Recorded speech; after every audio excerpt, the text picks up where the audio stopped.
যখন ক্লাস 2-3-তে পড়ি তখন আমি ঢাকা শ্যামপুর পুস্তকালয় আমার আন্টির বাসায় থাকি মানে পড়াশোনা করি। 1 বছর আমি ঢাকাতে আন্টির বাসা থেকে পড়াশোনা করার পর আমি আবার দেশে চলে যাই। বাবা কি করতে আপনার? আমার বাবা বাইরে থাকতো কুয়েতে। আচ্ছা, কয় ভাই বোন ছিলেন আপনারা? আমরা 2 ভাই 2 বোন। আপনি সবার বড়? জি। ওকে। আমি যখন 10-এ পড়ি তখন অনেকের ইচ্ছা থাকে হয়তো মেয়েদের সাথে মানে উঠা বসা করার জন্য বা প্রেমের, যেটা তখন তো মানুষ বুঝে না, বা এখন যেটা আমি বুঝতেছি আর কি, হয়তো আবেগের ভিতরে অনেকে অনেক কিছু মনে করে।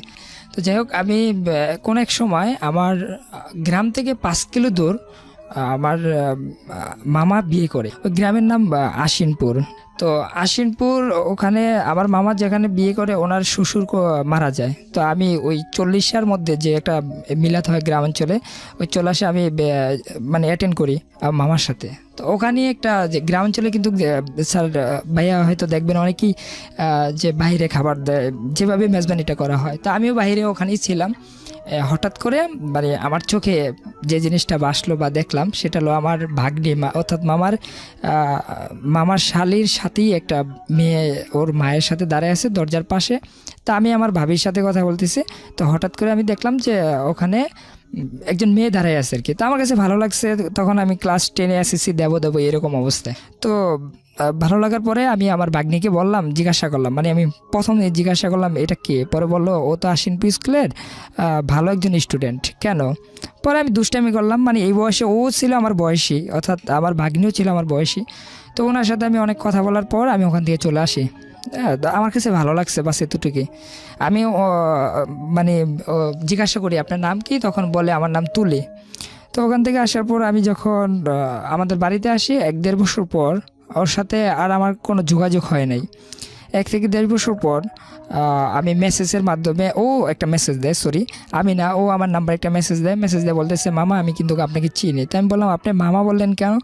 আপনি তো মানে সুহিলির মামা, সে কারণে আমি আপনাকে মামা বললাম। তো আমি বললাম না, আপনি তো মামা বলার কোনো অধিকার নাই, কারণ আমি আপনাকে চিনি না, জানি না। তারপরে উনি বললো, পরিচয় দিল, জানতে পারলাম, মেসেজই কথা হলো। তো যাক, এতটুকু পর্যন্তই। তো আমি আবার ভালো মোটামুটি একটু ক্রিকেট খেলতাম। তো আমাদের গ্রাম থেকে ওদের স্কুলে একটা ক্রিকেটের একটা অনুষ্ঠান হয়। তো ওখানে ক্রিকেট খেলেই যখন যাই তখন ওকে আমি দেখতে পাই যে ও খেলা দেখতেছে, বা ও এসে আমার সাথে কথা বলে। তখনই কথা হলো ফার্স্ট, যে কেমন আছেন, কী বিষয়ে, এরকম কথা হইতেছে। তো আমার যেহেতু প্রথম থেকেই ভালো লাগে, ওর মামা ডাকটা আমার কাছে ভালো লাগে না। তো আমি বললাম আপনারা কি ওদের খুব রিলেটিভ, মানে আমার মামার রিলেটিভ? কয় না, ওদের বংশ আলাদা, আমাদের বংশ আলাদা, হয়তো একসাথে চলি, ক্লাসমেট। তো আমি জিজ্ঞাসা করলাম আপনি পড়াশোনা কতটুকু, মানে কোন ক্লাসে পড়েন? তো বললাম আমি ক্লাস 8-এ পড়ি, আমার রুল 1। তাই আমি বললাম পিছনে 1 ছিল। তার মানে ক্লাস 1 থেকে 8 পর্যন্ত রুল 1, মেধাবী একজন ছাত্রী। তো এভাবেই কথা হয়, যোগাযোগ হইতেছে অনেকভাবে। তারপরে আমি এসএসসি পরীক্ষা দিই। এসএসসি পরীক্ষা দেওয়ার পর ও আমার সাথে আবারও কন্ট্যাক্ট করে, ও নিজ থেকে, মানে আমি কিন্তু আমার ভালো লাগছে সেটা আমি নিজেই বললাম, কিন্তু ওই আমার সাথে যোগাযোগ করে। তো যোগাযোগ করার পর ওর সাথে আমার সাথে মানে এরকম কথা হইতেছে যে কি করেন, বা ক্লাসে গেছেন কিনা, বা কোথায় ভর্তি হবেন, রেজাল্ট কি, মানে এই বিষয় নিয়ে কথা হয়। এইভাবে কথা হইতে হইতে প্রায় গেল 3-4 মাস কাটলো। তারপর ওর বাবা মা বিষয়টা একটু ফলো আসে, ওর বাবা মা বুঝতে পারে। তো আমাকে হঠাৎ করে ওর আব্বু একদিন ফোন দেয় বলতেছে আমি অমুকে, তুমি কি হাফসা আক্তার তুলিকে চিনো? আমি বললাম হ্যাঁ আমি তো চিনি, কেন কোনো সমস্যা? পরে বললো যে না, তোমার সাথে কি যোগাযোগ হয়? আমি বললাম হ্যাঁ যোগাযোগ হয়। পরে বললো কিসের সম্পর্ক তোমাদের? আমি বললাম কোনো সম্পর্ক নাই, এই তো সম্পর্ক। হ্যাঁ, তবে সত্যি কথা বলতে কি, পরে উনি বললো যে তুমি কেন কথা বলো সম্পর্ক না থাকতে? পরে আমি বললাম যে সত্যি কথা বলতে কি, আমি তো ছোট, তারপরে ওর কথাগুলা বা ওর ব্যবহার বা ওর ফেসটা আমার কাছে সত্যিই খুব ভালো লাগে। এটা ওর হচ্ছে বাবাকে আমি ওপেন কোন বললাম। ক্লাসে পড়েন তখন আপনি? আমি এই যে এসএসসি দেওয়ার পর একটা জিনিস কি, ছোটোর থেকে আমি ভাবতাম যে বাবা মা ভাই বোন সবাই মানে এই জিনিসটা জানাজানি হলে কোনো সমস্যা নেই, কারণ এগুলো ঝামেলা হয়, যদি না জানে এগুলো নিয়ে অনেক সমস্যা হয়। তো আমি সরাসরি কথা বলে দিছি, ওনার যদি ভালো লাগে উনি বলবে, না লাগলে নেই, এরকম আবার কি একটা ইচ্ছা ছিল। তো যাই হোক, ওর সাথে আমার সাথে মোটামুটি মেসেজে কথা হইতেছে। তো মেসেজে কথা হইতেছে, ও একদিন বলল যে আমি কিন্তু বলতেছি না যে আমি আপনাকে ভালোবাসি বা এরকম কোনো কিছু। সকাল ভোর ফোন দেয়, দুপুরে ফোন দিতেছে, ফোন না, শুধু মেসেজ। তো বাংলা লিঙ্ক থেকে Bangla link to Bangla link SMS-এ অনেক কথা বলতাম। তো একদিন জিজ্ঞাসা করলো যে আপনি কি ঢাকাতে ভর্তি হবেন? পরে আমি বললাম জি আমি ঢাকাতে ভর্তি হবো। তো তো আমি ওরকম মানে চিন্তা ভাবনা করতেছি, এরই মাঝে ওর বাবা মা মানে ক্লিয়ার ভাবে বুঝতে পারে। মেয়েটা কোন ক্লাসে পড়তো? ক্লাস 8-এ। এইটা, আর আপনি ছিলেন 10-এ? 10-এ। আমি 10-এ এসএসসি, মানে এখন রেজাল্ট আসে নাই। এসএসসি দিয়ে ফেলেছেন? জি, এসএসসি। হ্যাঁ, ওকে। তো দেওয়ার পরে ওর সাথে আমার সাথে প্রায় এভাবে মেসেজে কথা হইতে হইতে মানে এইরকম পর্যায়ে যাই আমরা, মানে আমার মনে হয় যে 10 মিনিট মেসেজ না দিলে আমার কাছে খুব খারাপ লাগে, বা ও মেসেজ না দিলে আমার কাছে খুবই খারাপ লাগে। এরকম একটা অবস্থান যে শুধু মেসেজের উপরে নির্ভরশীল করি, অন্য কোনো মানে কোনো মাধ্যম না, কোনো ফোনের মাধ্যমে না। তো একদিন ও মেসেজ দিল যে আমার তো মোবাইল নাই, এটা তো আমার এক বান্ধবীর মোবাইল, ওর মোবাইলটাও নিয়ে যাবে, আপনি কি আমাকে একটা মোবাইল মানে দেওয়ার জন্য পারবেন কি না? তাই আমি বললাম যে দেখো, আমি তো ওরকম না, আমি এখনও কোনো জব টপ করি না, বা আমি কোথা থেকে দেবো, আচ্ছা ঠিক আছে আমি ট্রাই করে দেখি। তো আমার এক ফ্রেন্ড আছে, ওদের জন্য আমি অনেক সহযোগিতা করি। তো ও বললো যে ঠিক আছে, তোর যেহেতু একটা মোবাইল লাগবে আমি দিতিস। আর তাছাড়া আমি যখন বড় হই, আমার পুরা ফ্যামিলির সমস্ত টাকা পয়সা সব কিছু কিন্তু আমার কাছেই ছিল, যেহেতু আমি আস্তে আস্তে বড় হচ্ছি আর ঘরে বড় সন্তান।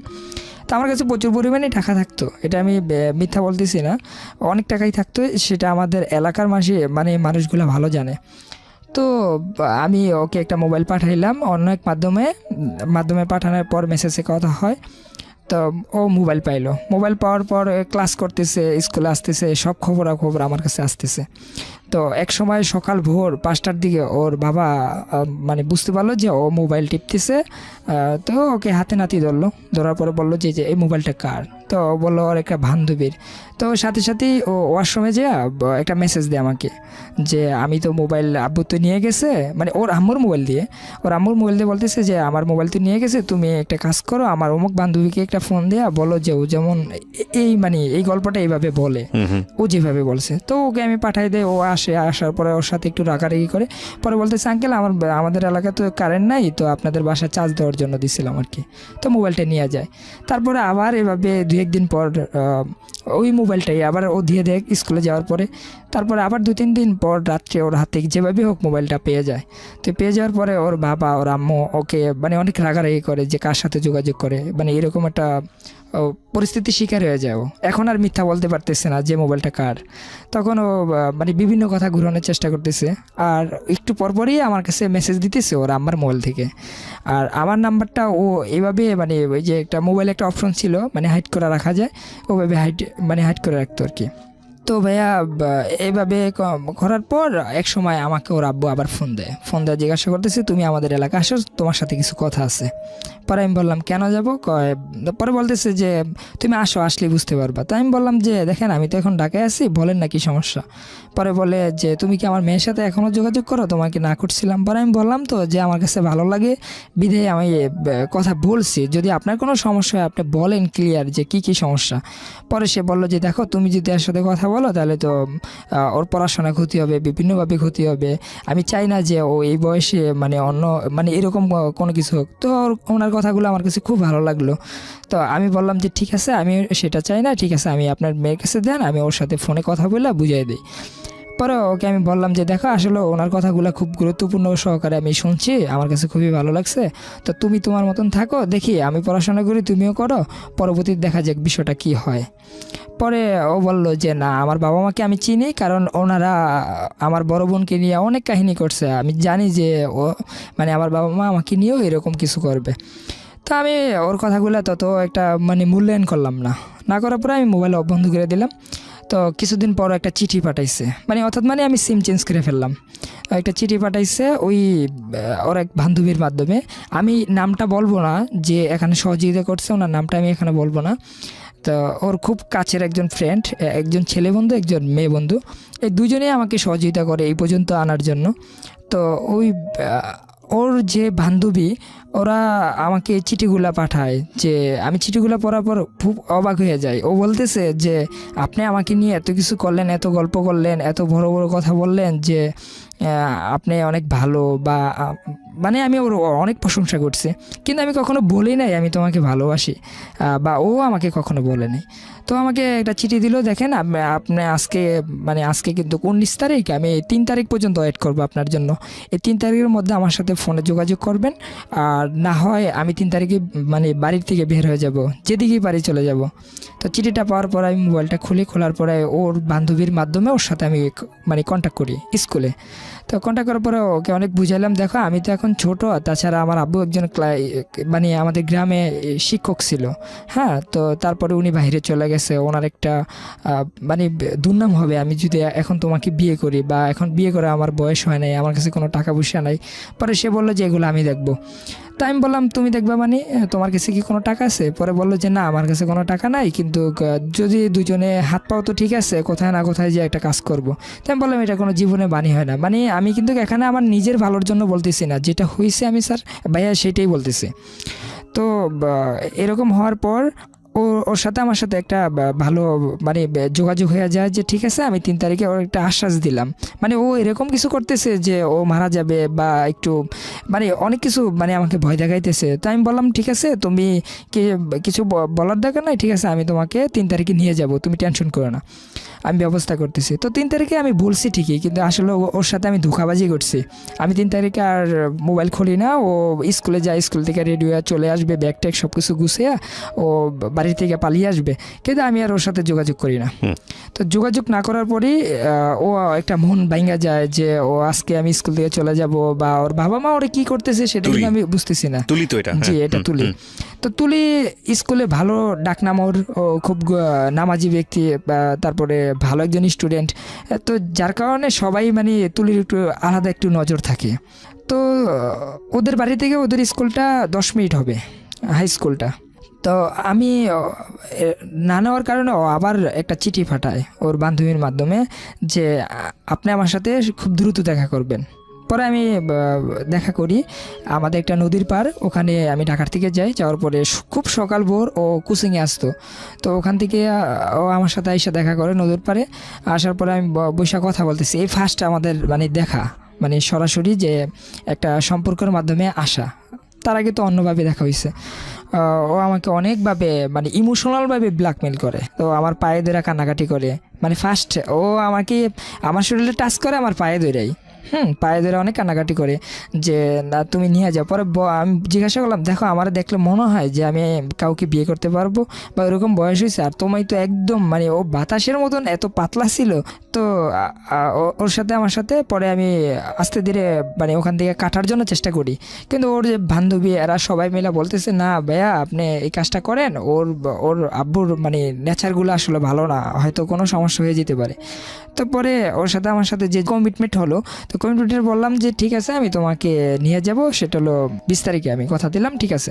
তো ও আমাকে কি করলো, ও যে মানে বাড়ির থেকে কোরআন শরীফ আনছে সেটা আমি বুঝতে পারিনি বেগুরা। ও বললো আপনি এখানে উঁচু করেন। তা আমি ভাবলাম যে হয়তো উঁচু করতে বলছে, হয়তো উঁচু করে বলবো যে মানে সত্যি কথা বলেন। তা আমি উঁচু করছি, উঁচু করার পরে মানে ও ওখান থেকে কোরআন শিবাই না ব্যাকেট থেকে বললো যে আপনি এটা ধরে বলেন যে আপনি আমাকে নেবেন। তখন আমি মানে অনেকটা ভয় পেয়ে যাই, মানে এটা তো যেমন কোন ক্লাসে তখন আপনি এসএসসি পরীক্ষা দিয়েছেন, রেজাল্টও হয়নি? রেজাল্ট হয় নাই। তখন আমি খুব ভয়ে আছি যে এটা কেমন তোর বিষয়। তো মেয়েটা তখন ক্লাস 8-এ পড়ে। ক্লাস 8-এ পরে আমি বললাম যে ঠিক আছে তোমার কোন এক সময় নেব, হ্যাঁ মানে কোরআন শরীফ ধরে এটা বললাম। তো বললো যে আপনারা বললেন 20 তারিখে নেবেন। পরে আমি বললাম মানে একটু আমতামতা করতেছি, তখন ও অনেক কান্নাকাটি করে। পরে আমি বললাম যে ঠিক আছে, অনেক চিন্তা ভাবনার পর, প্রায় 1.5 ঘন্টা চিন্তা ভাবনার পর আমি তখন মানে আমি বললাম কোরআন শরীফে হাত দেওয়া লাগবে না, আমি তোমাকে নেব। এটাই হলো আমার মেন কথা। ঠিক আছে তাহলে তুমি একটা কাজ করো, একটা মোবাইল নিয়ে যাও। তো ও একটা মোবাইল নিয়ে গেল, মোবাইলের মাধ্যমে ওর সাথে আমার সাথে মেসেজে কথা হইতেছে। তো সচরাচর আগের মতনই 2-3 দিন পর মোবাইলটা আবার ওর মা, হ্যাঁ এবার ওর মা যেভাবেই হোক এটা ওর কাছ থেকে মানে খুঁজে পায়। তো পাওয়ার পর ওর সাথে আমার সাথে আর যোগাযোগ হয় না। আর বিশেষ করে ওর যে বান্ধবীগুলো আছে ওখানে ওর সাথে মানে কারোর সাথে যোগাযোগ করতে দেয় না। তো 20 তারিখে সে আসবে কীভাবে? এখন আমি টেনশনে পড়লাম যে আসলে যদি আমি এখন না আনতে পারি, বা ও যদি না আসে, বা ওর সাথে একটা ঝামেলা হয়ে গেলে, ও তো বলছে মানে খুব দুর্ঘটনার কিছু ঘটাই ফেলবে। তখন আমি খুব টেনশন করি। তখন ওর আম্মার নাম্বারে আমি ফোন দিই, পুরো বিষয়টা আমি খোলাখুলি বলি। বিরতি নেব এখানে প্রিয় শ্রোতা, ছোট্ট একটা বিরতি। আর যারা আজকে এই জীবন গল্প শুনে কোনো মন্তব্য করতে চান, কিছু বলতে চান, চলে আসবেন আমাদের ফেসবুক পেজে। আমাদের ফেসবুকের ঠিকানা www.facebook.com/iloveDhakaFM। আমাকে ওখানে গিয়ে আপনারা কমেন্টস করতে পারেন, ছবি দেওয়া আছে। আর আরেকটি বিষয় বলতে চাই, সেটা হলো যে জীবন গল্প অনুষ্ঠানটি শুনে যদি মনে হয় যে আপনার নিজের জীবন গল্প লাখ লাখ মানুষকে জানানো প্রয়োজন এবং আপনি জানাতে চান আপনার জীবন গল্প শত শত মানুষের অন্তরকে নাড়িয়ে দেবে, কাঁপিয়ে দেবে, বা কেউ কিছু শিখতে পারবে আপনার জীবন গল্প থেকে, so please you are most welcome to our channel. যেটা করতে হবে, ফোন দিতে হবে আমাদেরকে। আমাদের ফোন নাম্বারটি হচ্ছে 09611904904। আমি আবারও বলছি 0961190। করে ফেলে তখন তো আমাকে মানে আপনি দায়ী করবেন। তো আমি চাই না এরকম কোনো কিছু করার জন্য। যদি আমার ভালোবাসা সঠিক হয় সে অবশ্যই আসবে। এভাবে কথা বলার পর ওর বাবা এবং মা সবাই মিলে আমার একটু ভক্ত হয়ে যায় যে না ছেলেটা হয়তো ভালো। হ্যাঁ, তো আমার সাথে ওরা যোগাযোগ করে নায়ারগাঁও বাজার, মানে আমাদের বাড়ি থেকে একটা নদীর পার আছে, ওখান থেকে নায়ারগাঁও বাজার। তো নায়ারগাঁও বাজার ওর বাবা মা ভাই বোন সবার সাথে আমার ফার্স্টেতে কথা হয়। কথা হওয়ার পরে আমাকে ওরা যেভাবে বুঝাইলো যে ঠিক আছে এইভাবে তুমি করো। তা আমি দেখলাম যে এই বিষয়গুলো যদি এইভাবে করি তাহলে খুব সমস্যা, মানে যে ওনারা যে পদক্ষেপগুলো নিছে সম্পূর্ণ ওনাদের ভালোর জন্য, মানে আমাকে খারাপ বানার জন্য তুলির চোখে। তো জিনিসটা আমার কাছে খুব খারাপ লাগলো। তো যাই হোক ভাইয়া, ওখান থেকে আমি ওর সাথে আমার সাথে যোগাযোগ হয় ওর বান্ধবীর মাধ্যমে। তখন ও পুরা বিষয়টা বলে দিল যে আমার বাবা মার সাথে তুমি এগুলো বলছো, বাবা মা বললো যে তুমি খারাপ ছেলে এরকম, আর তোমাকে খুব ভালো ভালো বলছে এরকম কথা। তা আমার অনেক প্রচণ্ড জিদ উঠে যায়। তো আমি আবারও আমার এক বান্ধবীর মাধ্যমে ওকে আবারও একটা মোবাইল পাঠাই। তার মানে এই পর্যন্ত 3-4টা মোবাইল পাঠাইলাম।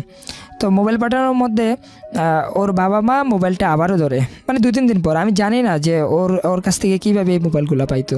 তো মোবাইলগুলো ধরার পরে আমাকে ফোন দিয়ে অনেক গালাগালি করে। সে বলতেছে যে ঠিক আছে তুমি যেহেতু আমাদের কথা রাখো নাই। আমি বললাম আপনি আমার কথা রাখেন নাই, আপনাকে বলছিলাম যে তুলিকে এগুলো বললেন না, কিন্তু আপনি বলে দিচ্ছেন। এখন আমার আর ওর মাঝে একটা ফাটল ধরাই দিছে, এই জিনিসটা কিন্তু আপনি ভালো করেন নাই। মানে এভাবে নিয়ে অনেক কথা হয়েছে। কথা হওয়ার পর থেকে ও বলতেছে যে ওর বাবা মা বলতেছে অনেক গালাগালি করে। তো গালাগালির পরে যে তুলিকে জিজ্ঞাসা করতেছে তুলি জিশান তোমার কি হয়। তখন আমি মেসেজে কোনো একদিন তুলিকে বলছিলাম যে তোমার বাবা মাকে যদি আবার মোবাইল মানে তোমার হাত থেকে ধরে বা ধরে ফেলে তখন তুমি বলবা যে ও আমার হাজবেন্ড লাগে। তুমি এটা বলো, এর চাইতে আর বড় কিছু বলার দরকার নেই। তো ও কী করলো যে ও ভুলে ফেললো যে মোবাইল হাতে মানে ধরার পর বাবা মা ও বললো যে ও আমার হাজবেন্ড লাগে। তো ওর বাবা মা আমাকে ফোন দিয়ে জিজ্ঞাসা করলো যে তুমি কি ওকে বিয়ে করছো। ও যদি বললো যে তুমি ওর হাজবেন্ড, পরে আমি বললাম যে হ্যাঁ আমি বিয়ে করছি। আসলে বিষয়টা মিথ্যা। ওর বাবা এবং কি মা ওকে মানে অনেক জোরপূর্বকভাবে একটা ডিভোর্স লেটার পাঠাই দিল।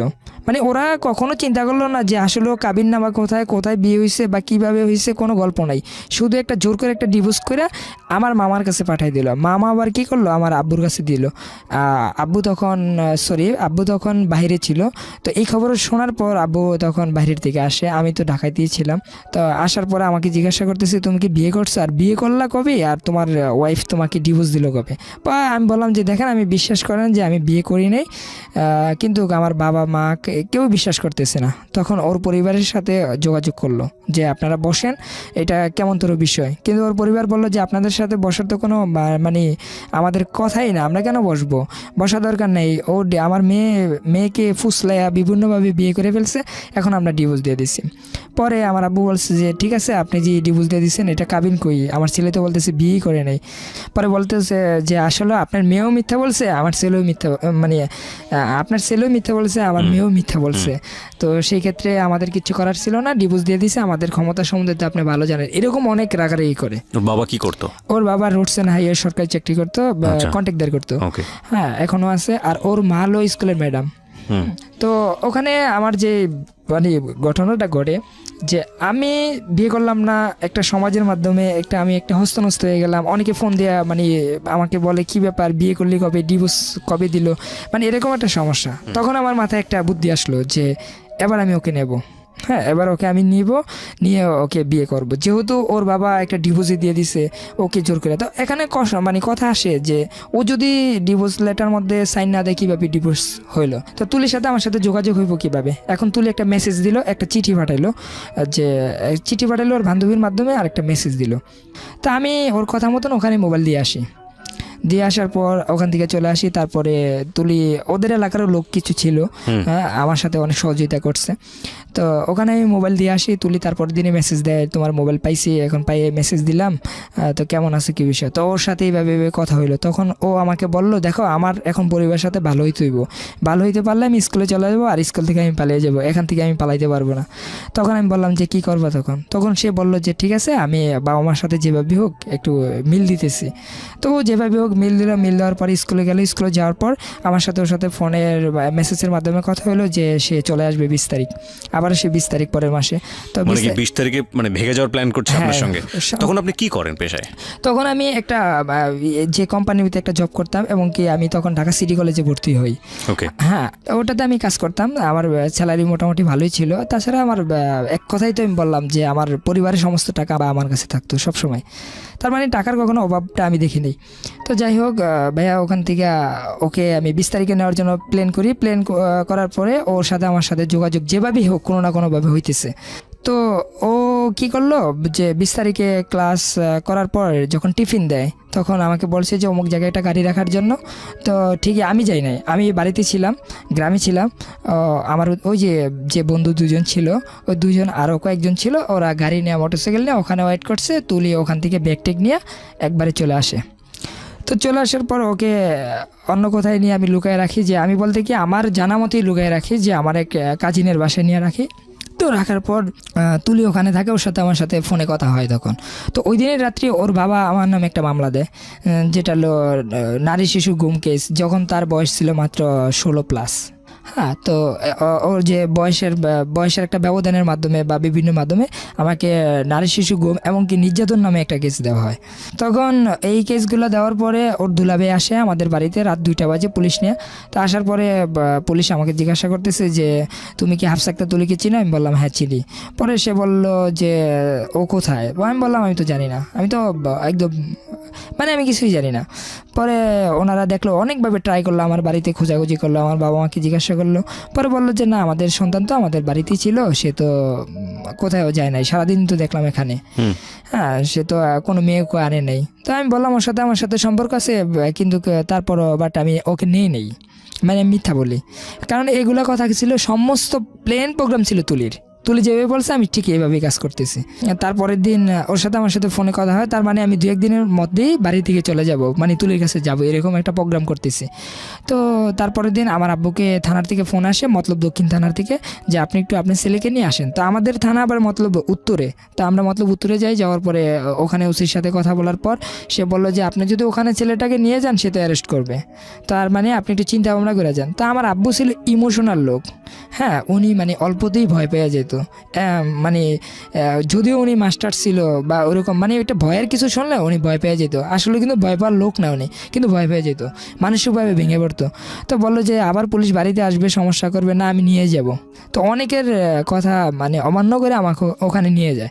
তো নিয়ে যাওয়ার পরে সাথে সাথেই আমাকে অ্যারেস্ট করে। আমি যাওয়ার পরেই আমাকে কোনো কথা নাই, বাড়তে নাই, শুধু লকাবে নিয়ে আটকে রাখে, আর বলতেছে মেয়েটা কোথায় আছে তুমি বলো। তো আমি বললাম যে আমি জানি না। তো আমি তো জানি নাই বলতেছি, আমি তো আর কোনো কথা নাই, কারণ তুলি এগুলো শেখানো হয়েছে যে তোমাকে যদি যেভাবেই হোক তুমি কিন্তু কখনো বলবা না। তো আমি বলি নাই। তো না বলার পরে ওখানে অনেক ট্রাই করে আমাকে বিভিন্নভাবে, মানে বিভিন্ন ভয়ের মাধ্যমে, ওসি দারোগার মাধ্যমে বিভিন্নভাবে যে আমাকে জানার জন্য, আমার ফোন থেকে ট্র্যাকিং করে বিভিন্নভাবে জানার জন্য, কিন্তু কোথাও কোনো আমার স্কোপ মানে খুঁজেই পায় নাই যে আমি নিচে কিনে নেই, মানে তাদের দ্বিধাদ্বন্দ্ব পড়ে যায়। তখন আমি তুলিকে যখন চিঠি পাঠাইতাম বা ওই যে ফোনের মাধ্যমে কথা বলতাম বা মেসেজগুলো দিতাম, ওগুলো আমাকে দেখায়। তো আমি বললাম যে এখানে তো কোনো কথা নাই যে আমি নেব, এখানে এরকম কোনো কথাই নেই, আমি ওর সাথে সম্পর্ক এখনও আছে, কিন্তু ও কোথায় আছে আমি জানি না, মানে এরকম কথা বলতেছি। তো ওর বাবা মা ওখানেই থাকে আমার সাথে অনেক রাগে করে যে তুমি বলো যে কোথায় আছে। পরে আমি বললাম যে দেখেন আপনাদেরকে অনেক বুঝাইছি, আপনারা বুঝেন নাই, না বুঝে হয়তো আমার মানিচিত্রটা নষ্ট করে ফেলছেন। আজকে একটা মামলা দিয়েছেন, মামলাটা না দিয়ে আপনি আমাকে ফার্স্টই বলতেন যে মেয়েটা কোথায় আছে, আপনি একটা মিনিট ফোন দিতেন, তাহলে তো এত সমস্যা হয় না। কিন্তু আপনি ফোন না দিয়ে একটা মামলা করে দিলেন, এখন আমি থানার মধ্যে আছি, এখন আমি জানলেও জানি না, মানে এইভাবে কথা বলছি যে যদি আমি জানি তারপর আমি জানবো না।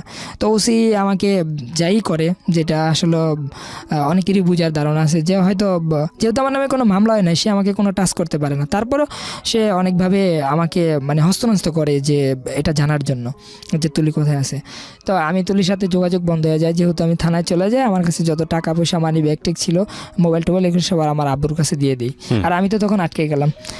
তো তুলির সাথে আমাকে বললো যে আমার সোনার বাংলা কবিতাটা তুমি লেখো। তো আমি লিখলাম, লেখার পরে আমার হাতের মানে লেখাগুলা আর ওই যে তুলিকে আগে যে চিঠিগুলা পাঠাইতাম ওই কিছুটা ম্যাচ হয়ে যায়। তো মেসেজ যাওয়ার পরে বললো যে না তুমি নিছো, মানে ওসি ট্রাই করতেছে যে আসলে এটা কি সঠিক না। তখন আমি বললাম যে দেখেন, আমি ওকে কখনো হাতের কোনো চিঠি দিই নাই। আমি চিঠি দিছি, আমি সত্যি কথা বলি, সম্পূর্ণ কম্পিউটারে টাইপিং করে দিতাম, কারণ আমি ছোটোর দিকেই মানে কম্পিউটার বা মোবাইল টোবাইল এগুলো টাইপ করার জন্য অভ্যস্ত ছিলাম। তো আমি চিন্তা করতাম সবসময় যে কখনো আমার হাতের মানে লেখাগুলা কোথাও আমি রাখবো না, আমি যেটাই করবো সেটা কম্পিউটার মাধ্যমেই করব। তো আমি এগুলাই করতাম সবসময়। তো উনি কী করলো, 2 দিন পর্যন্ত আমাকে ওয়েট করে বললো, মানে 2 দিন পর্যন্ত ওই থানার মধ্যে আমাকে আটকে রাখলো। এর মধ্যে আমার বাবা মা বিভিন্ন মাধ্যমে চেয়ারম্যানের কাছে যায়, মেম্বারের কাছে যায় যে আসলে বিষয়টা কি, মানে ওনারাও জানে না যে আমি নিছি, সেটা একদম সত্যি কথা। তো আমার আব্বু আমাকে এক সময় ওনার সাথে আমার সাথে অনেক ফ্রিমেন্ট, মানে একজন বন্ধুর মতনই চলাফেরা। তো আব্বু আমাকে একদিন থানার মধ্যে এসে বলতেছে দ্বিতীয় দিন যে বাবা দেখ, তুই কষ্ট পেয়ে লাভ নাই, যদি তুই মেয়েটাকে বিয়ে করস বা করে ফেলছস না কী করছস আমি জানি না, মেয়েটা বাহির করে দিতেই হইব তোর, কারণ ও তো ওর বাবা মা তো পাগল হয়ে যাবো ওকে না পাইলে, আমিও ঠিক তোরে না পেলে পাগল হয়ে যাবো, তুই সত্যি করে আমাকে বল যে আসলে মেয়েটা কোথায় রাখছস। পরে আমি আব্বুর কাছে বিষয়টা শেয়ার করলাম যে অমুক জায়গায় ওখানে আছে। তো পরে আব্বু ওর সাথে ফোনে কন্ট্যাক্ট করলো। তো কন্ট্যাক্ট করার পরে সে আমার আব্বুকে বলতেছে, মানে বিভিন্নভাবে বুঝাইতেছে যে জিশান যেখানে গেছে, হয়তো আমি জিশানকে না করছিলাম যে থানা পর্যন্ত না যাওয়ার জন্য চলে আসতে, কিন্তু সে আপনাদের কথা বিবেচনা করে বাড়ির থেকে আসে নাই, বললো যে আমার বাবা মাকে এটা পুলিশে ঝামেলা করবো, একটু দেখি না। এই পর্যন্ত দেখতে দেখতে ও থানা পর্যন্ত চলে গেল। তো ঠিক আছে, দেখেন জিশানকে কীভাবে বাইর করা যায় আর কীভাবে এটা সমাধান করা যায়, আমি সেভাবেই আছি। তবে এখন যদি আপনি মানে আমাকে আমার বাবা মার কাছে দিয়ে দেন, তো হয়তো জিশানকে বাইর করতে পারবেন না, কারণ আমি বাবা মাকে খুব ভালো করেই চিনি। তাদের সাথে কমিটমেন্ট করেন ওকে বাইর করার জন্য, তারপরে আমি আসবো, তার আগে না। তো পরে আমার ফ্যামিলি ভাবি উপজেলা চেয়ারম্যান ছিল শুক্রপাড়ারই, মতলব দক্ষিণের, ওনার সাথে বৈশা কথা বলে, আর এর মাঝে আমাকে কোর্টে চালান করে দেয়। তো কোর্টে চালান করা যাওয়ার পরে কোর্টে যখন উঠি, তখন তো আমি অস্বীকারই করি যে আমি নেই। তখন আমার 2 দিনের রিমান্ড হয়। তো 2 দিন রিমান্ড হয় যখন, তখন আমি মানে খুব ভাঙ্গা পড়ি যে আসলে কখনো জেল দেখি নাই, কখনো থানা দেখি নাই, এখন আবার রিমান্ড, এগুলো নাম শুনতে ভয় লাগে। তো যাই হোক, আমি উপজেলা চেয়ারম্যানের সাথে আমার বাবা এবং কি বিভিন্ন মানে পঞ্চায়েতের মাধ্যমে বললো যে আচ্ছা ঠিক আছে, আমরা মেয়ে দিয়ে দেবো, কিন্তু আমার ছেলেরা যেভাবে হোক বাইর করে দেন, মানে এরকমভাবে একটা প্রস্তাব রাখে। তো উপজেলা চেয়ারম্যানে ওখানে বৈশা আমাকে মানে বললো যে আমি তো তখন জেলে চলে গেছি, কাস্টডিতে চলে গেছি। তো কাস্টডি যাওয়ার পর আমার জামিন চাচ্ছে, কিন্তু জামিন পাইতেছি না। এখন মানে ভিকটিম আনতেই হবে। তো ভিকটিম যদি আমরা দিয়ে দেই বা আমার বাবা মা দিয়ে দেয়, তখন হয়তো আমার খুব ঝামেলা হয়ে যাবো। তো সেই চিন্তা ভাবনা করে উপজেলা চেয়ারম্যানের কাছে তুলিকে দেয়। তো তুলিকে দেওয়ার পরে তুলি ওখানে আমার বাবা মা এমনকি যে উপজেলা চেয়ারম্যানের মাধ্যমে প্রায় 200 থেকে 300 লোক ছিল, এরকম হবে আর কি, 250 লোক ছিল, এটা বিচার বসে। তো ওখানে তুলি আসে, তুলি আইসা বলতেছে যে দেখেন, আমি আমার নিজের পরিকল্পনায় আমি চলে গেছি, আমার বয়স অল্প ঠিক, জিশান কোনো খারাপ কোনো ছেলে না, ওর ব্যবহার ওর সব দিকেই আমার কাছে ভালো লাগে, আমার বাবাই খারাপ, মানে এরকমভাবে ওর বাবাকে ও বিভিন্নভাবে অপমান করে। তো পরে পুলিশের হেফাজতে তুলিকে নেওয়া যাওয়ার পরে ওর মা ছিল ওই রাত্রটায় পুলিশের সাথে। তো তুলি ওর মা ওই থানার মধ্যে থাকার পর সকালবেলা কোর্টে আসে। কোর্টে যখন পাঠায় তুলিকে, তখন তুলি মেডিকেল চেক আপ করে, বিভিন্নভাবে করে, দেখছি যে না সম্পূর্ণ সঠিক। আসলে যেটা আমি এখানে এই মানে বলার জন্য আসছি যে এখানে আমি সব কিছু সত্যিই বলতেছি, ওর সাথে আমার সাথে কোনো শুধু ভালোবাসার সম্পর্কটাই ছিল, অন্য কোনোভাবে সম্পর্ক ছিল না। তো ওখানে দেখার পরে আমি যখন জেলের থেকে আসার পর মানে তখন জেলে আমি তখন সম্ভবত 15-16 দিন এর মধ্যে এরকম হইতেছে। কিন্তু জেলের এক্সপেরিয়েন্সটা কি ছিল? হ্যাঁ, জেলেরটা আমি বলতেছি ভাইয়া একটু, মানে আমি 35 দিন জেলে ছিলাম, 2 দিন রিমান্ড হয়। আর তখন আমার রিমান্ড কাটানোর জন্য বাবা 2,20,000 টাকা দেয়, আর আমাকে বাহির করতে যে 11 লক্ষ টাকা প্লাস প্লাস মানে বাবার ক্ষতি হয়। হ্যাঁ, মানে এগুলো সম্পূর্ণ বাবা বহন করে মানে আমাকে বের করার জন্য। কিন্তু এর মাঝে যেটা ঘটে, উপজেলা চেয়ারম্যান আমার সাথে ওর সাথে সম্পর্ক আছে, আজকে যদি আমাদের বয়সে না টিকে তাহলে কিচ্ছু করে না, কিন্তু 2 বছর পর হোক আর 3 বছর পর হোক আমি ওকে বিয়ে করব যদি ও আমাকে করে। কে বলছে এটা? এটা তুলি বললো কোর্টের মধ্যে দাঁড়িয়ে। তা আমাকে জিজ্ঞাসা করছে, আমি একই কথা বলছি যে ও যদি আসে তাহলে নেবো, এটা তো প্রেমের সম্পর্ক। কিন্তু আমি আসলে বুঝতেছি না আসলে আমার কোনটা ভুল কোনটা খারাপ। এই মুহূর্তে আমি মানে খুব মানে আমার মানসিকভাবে আমি সুস্থ না তখন, যেহেতু জেলের জীবনটা অনেক কষ্টের। তো এখন আমি জেলের প্রসঙ্গটা আসি, যখন আমি অ্যারেস্ট হই তখন আমার কাছে মনে হলো যে এটা কোনো ব্যাপার না, এটা কোনো কিছু না, একটা ছোট্ট একটা ঘরের মধ্যে বন্দি করে রাখছে, কই এখানে তো কিছুই নেই। কিন্তু আমি তখন বুঝতাম না কোথায় কোর্ট, কোথায় কি, কোথায় মানে জেলখানা, এগুলো কিচ্ছু জানতাম না। তো আমাকে যখন পুলিশের গাড়ি দেওয়া, যখন মানে হাতে পায়ে মানে হ্যান্ডকাপ লাগানোর পর আমাকে যখন কোর্টে নেয়, তখন একটা ওখানে যাওয়ার পরেই আমার কাছে খুব বেশি খারাপ লাগে, মানে অনেক চোখে কান্না এসে পড়ে। একটা গারদঘর নামে একটা ঘর আছে জেলখানার ভিতরে, গারদঘর অথবা এটাকে বলে কোর্ট লকআপ। তো এই কোর্ট লকআপের মধ্যে যখন আমাকে নেয়, সেখানে একটা যে রুমটা সম্ভবত যদি ক্লিয়ারভাবে আমরা মোটামুটিভাবে দাঁড়াই, ওখানে 40 থেকে 50 জন লোক দাঁড়াইতে পারবো ওই রুমটার মধ্যে, কিন্তু ওখানে 100 থেকে 150 আসামি। মানে ওই জায়গায় আমাকে নেওয়ার পর মনে হয় যে আমি কোনো এক চিপার মধ্যে, মনে হয় যে মানে হাফ ইঞ্চি জায়গার মধ্যে আমার মনে হয় যে আমি দাঁড়াই আছি। মানে মানে এত মানে আসামি যে ওদের ঘামের গন্ধে মানে খুব খারাপ লেগে গেছে, মানে আমি যে কোথায় দাঁড়াবো এরকম কোনো জায়গাই পাইতেছি না। তো যাই হোক, ওখান থেকে আমাকে কোর্টে নেওয়ার পরে যখন জেলে যাই, জেলের জীবনটা অনেকেই শোনার জন্য আমাকে অনেকে বলছে যে ভাই আপনি তো 2বার জেলে গেলেন, তা আসলে জেলের জীবনটা কীরকম, তারপরও মানে আপনি তুলিকে ভালোবাসেন বা তুলি আপনাকে ভালোবাসে, মানে বিষয়টা আমি বুঝলাম না, জেল কি আসলেই নর্মাল জিনিস। আমি এটা আজকে এখানে বলার জন্য আসছি যে আমার যত জনম যদি শত্রুও থাকে, অথবা এই পৃথিবীতে যদি সবচেয়ে নিকৃষ্ট কোনো ব্যক্তি থাকে, সেও যেমন জেলে না যায়। তখন মানে আমি জেলখানা যাওয়ার পর আমি প্রথম গেটে মানে গেট থেকে নামার পর একটা গাড়ি আসে, যে গাড়িটার মধ্যে মানে অতিরিক্ত লোক থাকে, মানে অনেক কষ্ট করে দাঁড়ায় থেকে ওই গাড়ি দিয়ে আমার চাঁদপুর থেকে মানে জেলখানা বাবুরহাট ওখানে নিয়ে যায়। তো নিয়ে যাওয়ার পরে প্রথম গেট থেকে আমি যখন ভিতরে ঢুকি, তখন পাওগুলা মানে যারা জেলে গেছে হয়তো তারা বুঝে, এটাকে বলে যে মানে ফাইল 4 জন করে বসাইবে, মানে একবারে মাটির মধ্যে বসতে পারবেন না, পাগুলো উঁচু দিয়ে হাঁটু ভেঙে বসতে হবে। 4 জন করে বসার পর হ্যান্ডকাপ 2 জন করে লাগানো থাকে। তো ওখানে প্রায় 1 থেকে 1.5 ঘন্টা মানে দাঁড়ায় করে বসায় রাখে। এর মধ্যে কেউ যদি একটু মাটিতে বসা পড়ে, তাকে অনেক মারধর করা হয়। মানে একজনের মাইট দেখলে আপনি আমার মনে হয় যে আরেকজন মানে এরকম ভুল করবে। তারপরে কতক্ষণ থাকা যায়, পাও ব্যথা করে বা একটু দাঁড়াইতে মন চায়, মাজা ব্যথা করে, কিন্তু আমাদেরকে বসায় রেখে অনেকক্ষণ সময় লস করে। তারপরে ভিতরে নিয়ে যায়, ভিতরে নেওয়ার পরে বাবা মার নাম ঠিকানা জিজ্ঞাসা করে, শরীরে কোথায় স্পট আছে এগুলো লিখে, তারপরে আমার গার্ডিয়ান কারা কারা আছে, হয়তো কোনো বাগিনীর নাম বলবে, মানে এগুলো বাইরে হইতে যে মানে সময় এগুলো আবার কাজে লাগে। তো ওদের যে কাজ এগুলাই করে। ওখানে 1-2 ঘন্টা জায়গা। তখন রাত্রে যখন 9টার মতন বাজে, দ্বিতীয় গেটে আমাকে নেওয়া হয়, মানে অনেক আসামির সাথেই নেওয়া হয়। ওখানে আবার একটা ফাইল, মানে এই যে 4 জন করে বসে। তো ফাইলের ভিতর বসার পর আমি যখন জেলখানার ভিতরে গেলাম, তখনই বুঝতে পারলাম যে এটাই জেল, মানে এটাই একটা মাঠ, সামনে একটা মাঠ, খেলার মাঠের মতন, ফুলের বাগান, কিন্তু ভিতরে সামনে মেঘনা, যমুনা, পদ্মা, 3টা বিল্ডিং থাকে আমাদের চাঁদপুরে, মানে বর্তমানে যে জেলখানার ভিতরে বিল্ডিংগুলোর নাম দেওয়া হয়। তো প্রথম বিল্ডিংয়ের মধ্যে যাওয়ার পরে আমাকে ওখানে বিভিন্ন বড় বড় আসামি যারা, তারা মানে এমনভাবে চেক করে যে আমার শরীরে কোনো কিছু আছে কি না, হ্যাঁ, কোনো একটা যদি একটা আংটি পায় সেটাও নিয়ে যায়, মানে এরকমভাবে মানে কষ্ট দেয় মানসিকভাবে, যা বলার বাহিরে। এইভাবেই মানে নিজের মানসিকভাবে সমস্যা আছে, তার মাঝে আবারও সমস্যা। এখন জেলের জীবনটা আসলে অনেক কষ্টের জীবন। ওই যখন জেলের ভিতরে লোক থাকে 50 থেকে 60 জন, ওটার মধ্যে 70 থেকে 80 জন বা 90, 100, 150 এরকম লোক থাকে। তখন আমাকে এমনকি সবাইকে প্রথম দিন আপনার খিচুড়ি খাওয়ার জন্য দিবে।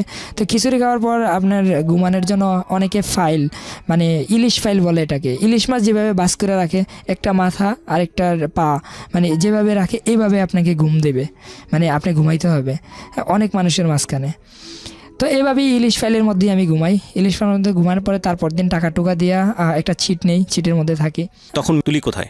তুলি তো তখন পুলিশ হেফাজতে আছে, পুলিশ হেফাজতে আছে, আপনিও পুলিশ হেফাজতে। আমিও পুলিশ হেফাজতে। তবে তুলি কোর্ট থেকে ওর বাবা এবং কি মা তুলিকে নিয়ে যায়, মানে ওদের আন্ডারে ওরা নিয়ে যায় বাসায়। হ্যাঁ, কোর্ট থেকে নিয়ে যায়, পারমিশন ভাবে পায় যে আমার মেয়ে নাবালিকা, তাকে মানে তার সামনে একটা পরীক্ষা আছে, পরীক্ষা দেওয়ার জন্য এরকমভাবে বলে আর কি।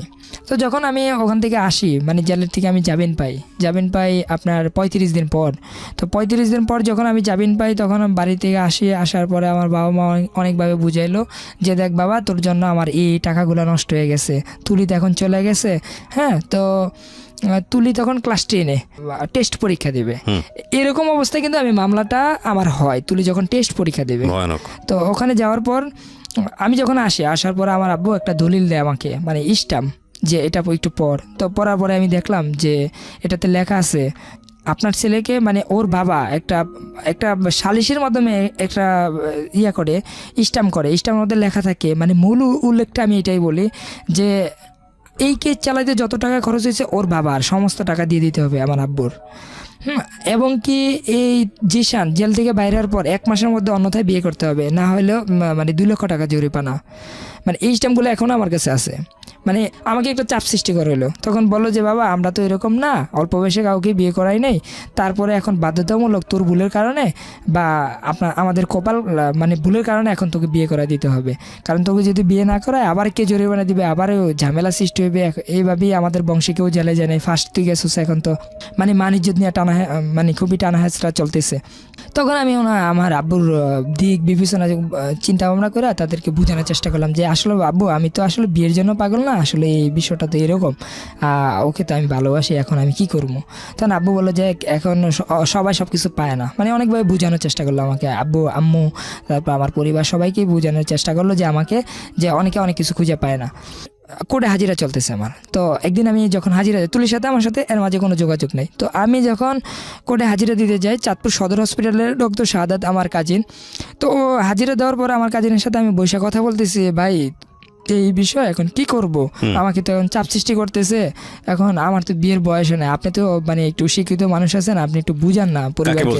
এটা আমার সাদাত ভাই, অর্থাৎ মানে ডক্টর সাদাতকে, মানে উনি একজন আমাদের বংশের মধ্যে একটা উচ্চ ধরনের একজন ডাক্তার, যার কারণে ওনার কাছে আমি বিষয়টা যে শেয়ার করি যে ভাই ওকে তো আমি সত্যিই ভালোবাসি, ও বাসে, এখন এত কেষ্টি ছিল, এত কষ্ট পেলাম জেলের জীবনটা, এখন বাবার টাকা নষ্ট হয়েছে, এখন কী করবো, আমার ইন্টার পরীক্ষা এসে পড়ছে ফাইনাল, আবার ও এসএসসি দিবে, এখন আমি যদি বিয়ে করে ফেলি আসলে আমার কাছে খুব খারাপ লাগতেছে।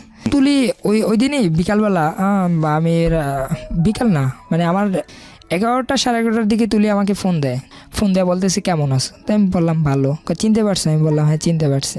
আমার আম্মু তো স্কুলের ম্যাডাম, সে তো তুমি তো ভালোই জানো, মানে আমি এটা বললাম যে ওর আম্মু স্কুলের ম্যাডাম বিদায় ও চলে গেছে, একটা মানে একটা ভোট চলতেছে, ভোট চললে স্কুলে যে ম্যাডামরা অনেকের কাজ থাকে ওখানে, আর আব্বু তো রোডে চলে গেছে, এখন বাড়িতে একজন পরিদার রাখছে। আমি ওনাকে ওদেরও বিল্ডিং ছিল আমাদেরও বিল্ডিং ছিল, ওই বিল্ডিংয়ের মধ্যে মানে দরজা বাড়ির থেকে লক করে আমি চলে আসবো, তুমি জাস্ট 12টা বাজে গাড়ি পাঠিয়ে দিবা, আমি এতটুকুই জানি, সব কথা আমার পিছনে রাখছো, এটাও রাখবা, তবে আবার কোনো ভুল করবা না, মানে আগের মতন কোনো ভুল যেমন না হয়।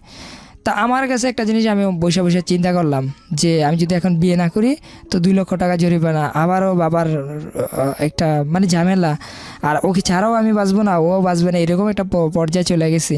তো ঠিক আছে আমি এটাই করি, ওনার মেয়েকে বিয়ে করব, অর্থাৎ মানে তুলিকে বিয়ে করব। তো ওই দিনে আমি ওখানে যাই না, আমার 2টা বন্ধুকে ফোন দেওয়ার পরে 2জন বন্ধু আইসা ওকে নিয়ে যায় ওদের বাড়ির সামনের দিকে, ও বাড়ির দিকে লক করে দেয়। ওই মহিলা অনেক চিলাচিলি করে, কিন্তু ওদের বাড়িটা ছিল একা, যার কারণে অন্য কেউ আসতে পারে না, ও গাড়িতে ওইটা ঢাকার দিকে রওনা দেওয়া চলে আসে। তো আমি ওখান থেকে ঢাকার দিকে রওনা দিই, তুলির সাথে আমার সাথে দেখা হয় হাজীগঞ্জ, অর্থাৎ মানে তুলি হাজীগঞ্জ যায়, আমার 2জন বন্ধু নিয়ে ওখানে দিয়ে আসে, আর আমি ওখানে যাই। তো ঢাকা আসার পরে আমার এক কাজিনদের বাসায় আমি তুলিকে নিয়ে যাই, তখন আমার পরিবার খুব ক্ষিপ্ত আমার প্রতি, যে তুই এমন বড় কাজটা আবার করলি, ঠিক আছে আমি তোকে দেখবো না।